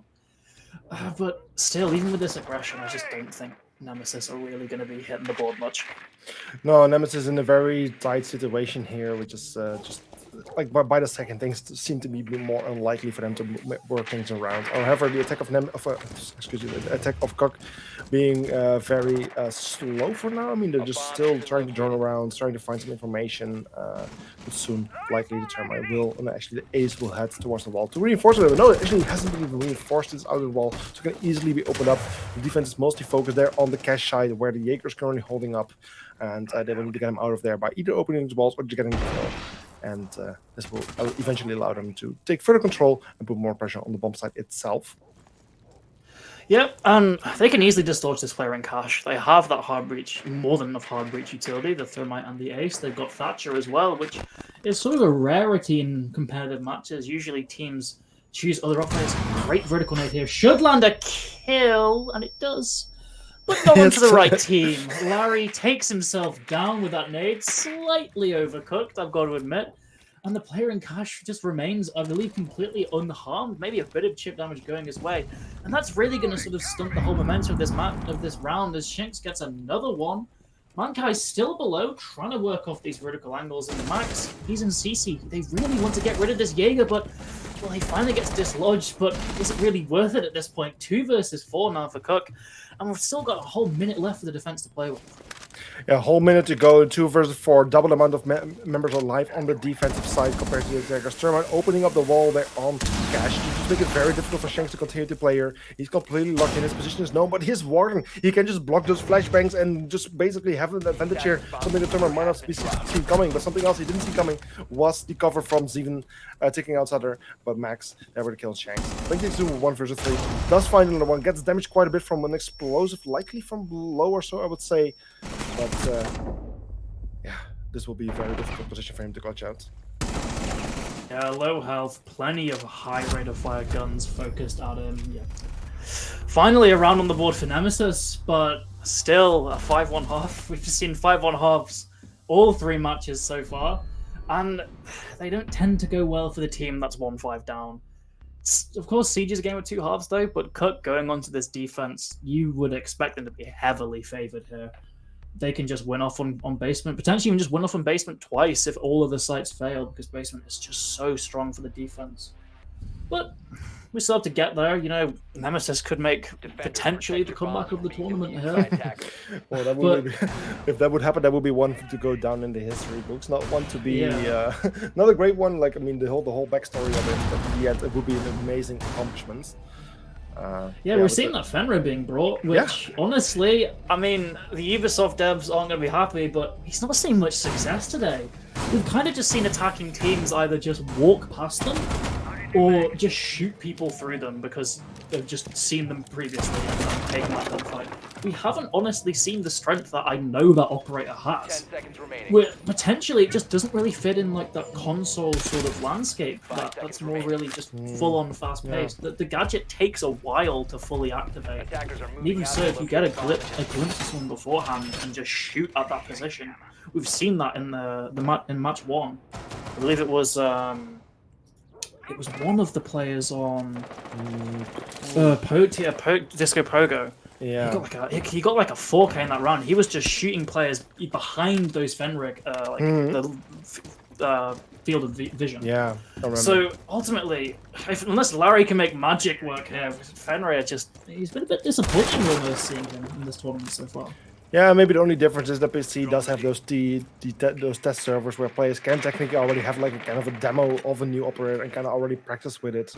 That might be the only big difference, but at the same time, yeah, it might also be just a platform thing. We might never know. But in the end, hopefully we can see him in action a bit more for this round. Meanwhile, the round has been starting and there's a bit of pressure being done here and there, a bit of damage done, but nothing too much happening yet. Just attackers trying to stack up, finding in their position from where they can potentially do a bit more damage later on. Yeah, a lot of pressure is going to come in through these windows, but keep in mind, it is a basement defense. They're still spending time flushing out these roamers. Great job from Cook, but that being said, Shanks take down Suther, and 2 more bodies quickly drop Nemesis. Seem a little bit reinvigorated, but they don't take into account another roamer upstairs. Still a 2 versus 4. Ellipse takes a lot of damage, and EJ, he's fighting from all angles, and how are we saying that? Zivin? Takes him down. Yeah, Zivin, I would say, yeah. Yeah, well, this way we're ending up in a 1 versus 4 position with only the Goyo left alive. Does find Zevin, takes him out, brings us to 1 versus 3. Ellipse is extremely low HP, that's the IQ. Can easily be taken out by 1 bullet, and then it will be just a bug and the Hipana left standing. So the Goyo still with 1 minute, does have some opportunities here, but in the end, unfortunately, doesn't get seen by the person dropping the hatch. Or does get seen, gets taken out, and that's Nemesis winning 1 more round, putting themselves on match points with a 6-1 score.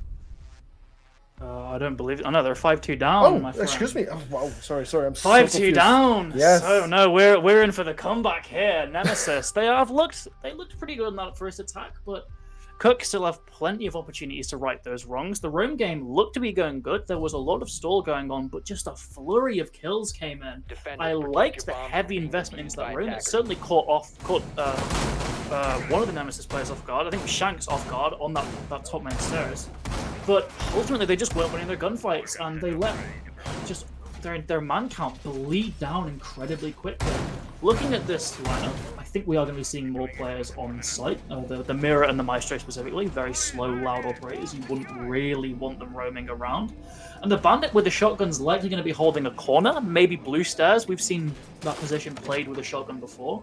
So really it's up to your Fenrir and potentially your Goyo to move up here. So it's a much lighter roam. They've maybe identified that we can't win all those gunfights off-site, so we don't want to invest as heavily there. But they can still waste plenty of time with these gadgets. So ultimately, it's going to be a case of, does Nemesis really play into the roam, or do they potentially try and hit site fast, expecting another heavy roam? Because if they get caught in that trap of thinking site will be clear, they could very quickly lose this round. Yeah, it's something that we need to, excuse me, there's something we need to be really careful with. But at the same time, it's still here on a very good position. 5-2. They just need to win 2 more rounds to actually close this match. At the same time, Nemesis is doing really good for the past 2 rounds and doing the best effort to work these rounds. Meanwhile, this round, Hibana already making her way towards kitchen to just open those first bit of hatches, trying to get some new lines of sight and entry points, putting the first bit of pressure. I don't think there's any contesting happening, even though there's 2 sets of impact hits available. No, the hatch has been opened up, so it's a bit curious. But at the same time, Apex puts himself in a good position now. Yeah, the defense just not really willing to risk potentially expose themselves to an angle in kitchen there to get that impact trick off. They do have the tools to do it, but they just choose against it. And drones watching their flank, they've very quickly been able to suss out that this is a full turtle defense from the looks of things. There's no attention really being paid to any roam game, so very good drone work from Nemesis here as Return just going to execute fast. Booking this dirt tunnel could play just spoilers this entire defense, but Ellipse does get taken down through that hatch. So maybe the push is slightly halted. Instead, Reboot does get that door open, so we're still very quickly entering this execute. And as I say that, bodies just fall for the side of Nemesis. It's a 4 versus 2 situation with the bug now being taken care of. It's now 4 versus 1 with just a Hibana left standing here on the center stairs. I do think her position somewhat is known as the bandit. Yeah, here's the mirror window. You probably already have seen it before as he's currently looking in her direction together with the Maestro. But Hibana does have some time. There's still plenty of options for her. 1 minute and 5 seconds remaining. She does have some harboring utility. There's still flashbangs. There's still drone. So she can potentially open up some more hatches or walls, create some more opportunities for herself, and take care from some of the enemy players. Bring things to 1 versus 2 potentially to make things a bit more possible for her. And there's one. Yeah, Sutha very aggressive on those blue stairs, but they have the bodies to sacrifice. They just don't want to lose any more. Max nearly gets taken down due to those feet holes, but I'm very sure the defense have realized that they just need to play safe here. Play these safe angles. Sure, Hibana can maybe get 1 or 2 picks here, but the entry points are just so dangerous that they have to do a hatch drop or go through a door. So these angles should be being watched, and EJ hiding in Moto gets that kill. And this is a nice response from Cook there. This is the sort of the fastest we've seen the team that went 5-1 up actually get that 6th round. So it's a good sign for Cook here to be ending this out fairly quickly. Honestly, for the Nemesis camp, this is quite concerning because now Cook have just got this huge 6-2 advantage. Yeah. But yeah, you kind of expect this going into the match because of that forfeit of 3 rounds early on. Yeah, 4-round difference, of which Cook is now in a very good position. I mean, out of those 4 rounds, I just need to win 1 to end this match. I can imagine they really would like to end this match as soon as possible because, I mean, it's been going on for a bit too long. And I guess they just want to take their win, which they have been working for and kind of deserving. But for now, 6-2, they are still playing as a defending team, of course, and they're going for the Gym Master Bathroom Bombs. And a lovely one to see, one they have we seen before as well today. And yeah, with the Mira on the board, also the new operator Fernie being picked, I believe this could be a very interesting defense. Yeah, usually we'll see Fenris here place one of those gadgets on the garage door just to immediately suss out if they're coming from there. We had a bit of frustrations with one of the Fenris in a previous match where they wouldn't actually activate that gadget because it isn't just a full-on set it and forget it piece of utility. You do have to activate them and turn them off to turn other ones on. So you'd like to see Larry, ideally, surviving a long time in this round to keep juggling that utility around. But from the looks of things, I don't think he's even placed them in Garage, just placed them more closer to where players are holding, like those red stairs, probably main. And one in this logistics of his position here. So again, Larry, he has to stay alive really to get full usage out of these. 3 of them are activated and he can't activate the other 2. So if he wants to sort of play his life, he needs to be in a secure position so he can keep activating and deactivating these gadgets to get full intel around the map. Yeah, Warden Max being in a very strong position here can easily look through the window towards the garage and anyone hopping in from any of the directions. So as long as this Warden is playing here in cash, it's a very difficult position for the attackers to get further control. They need to take care of him.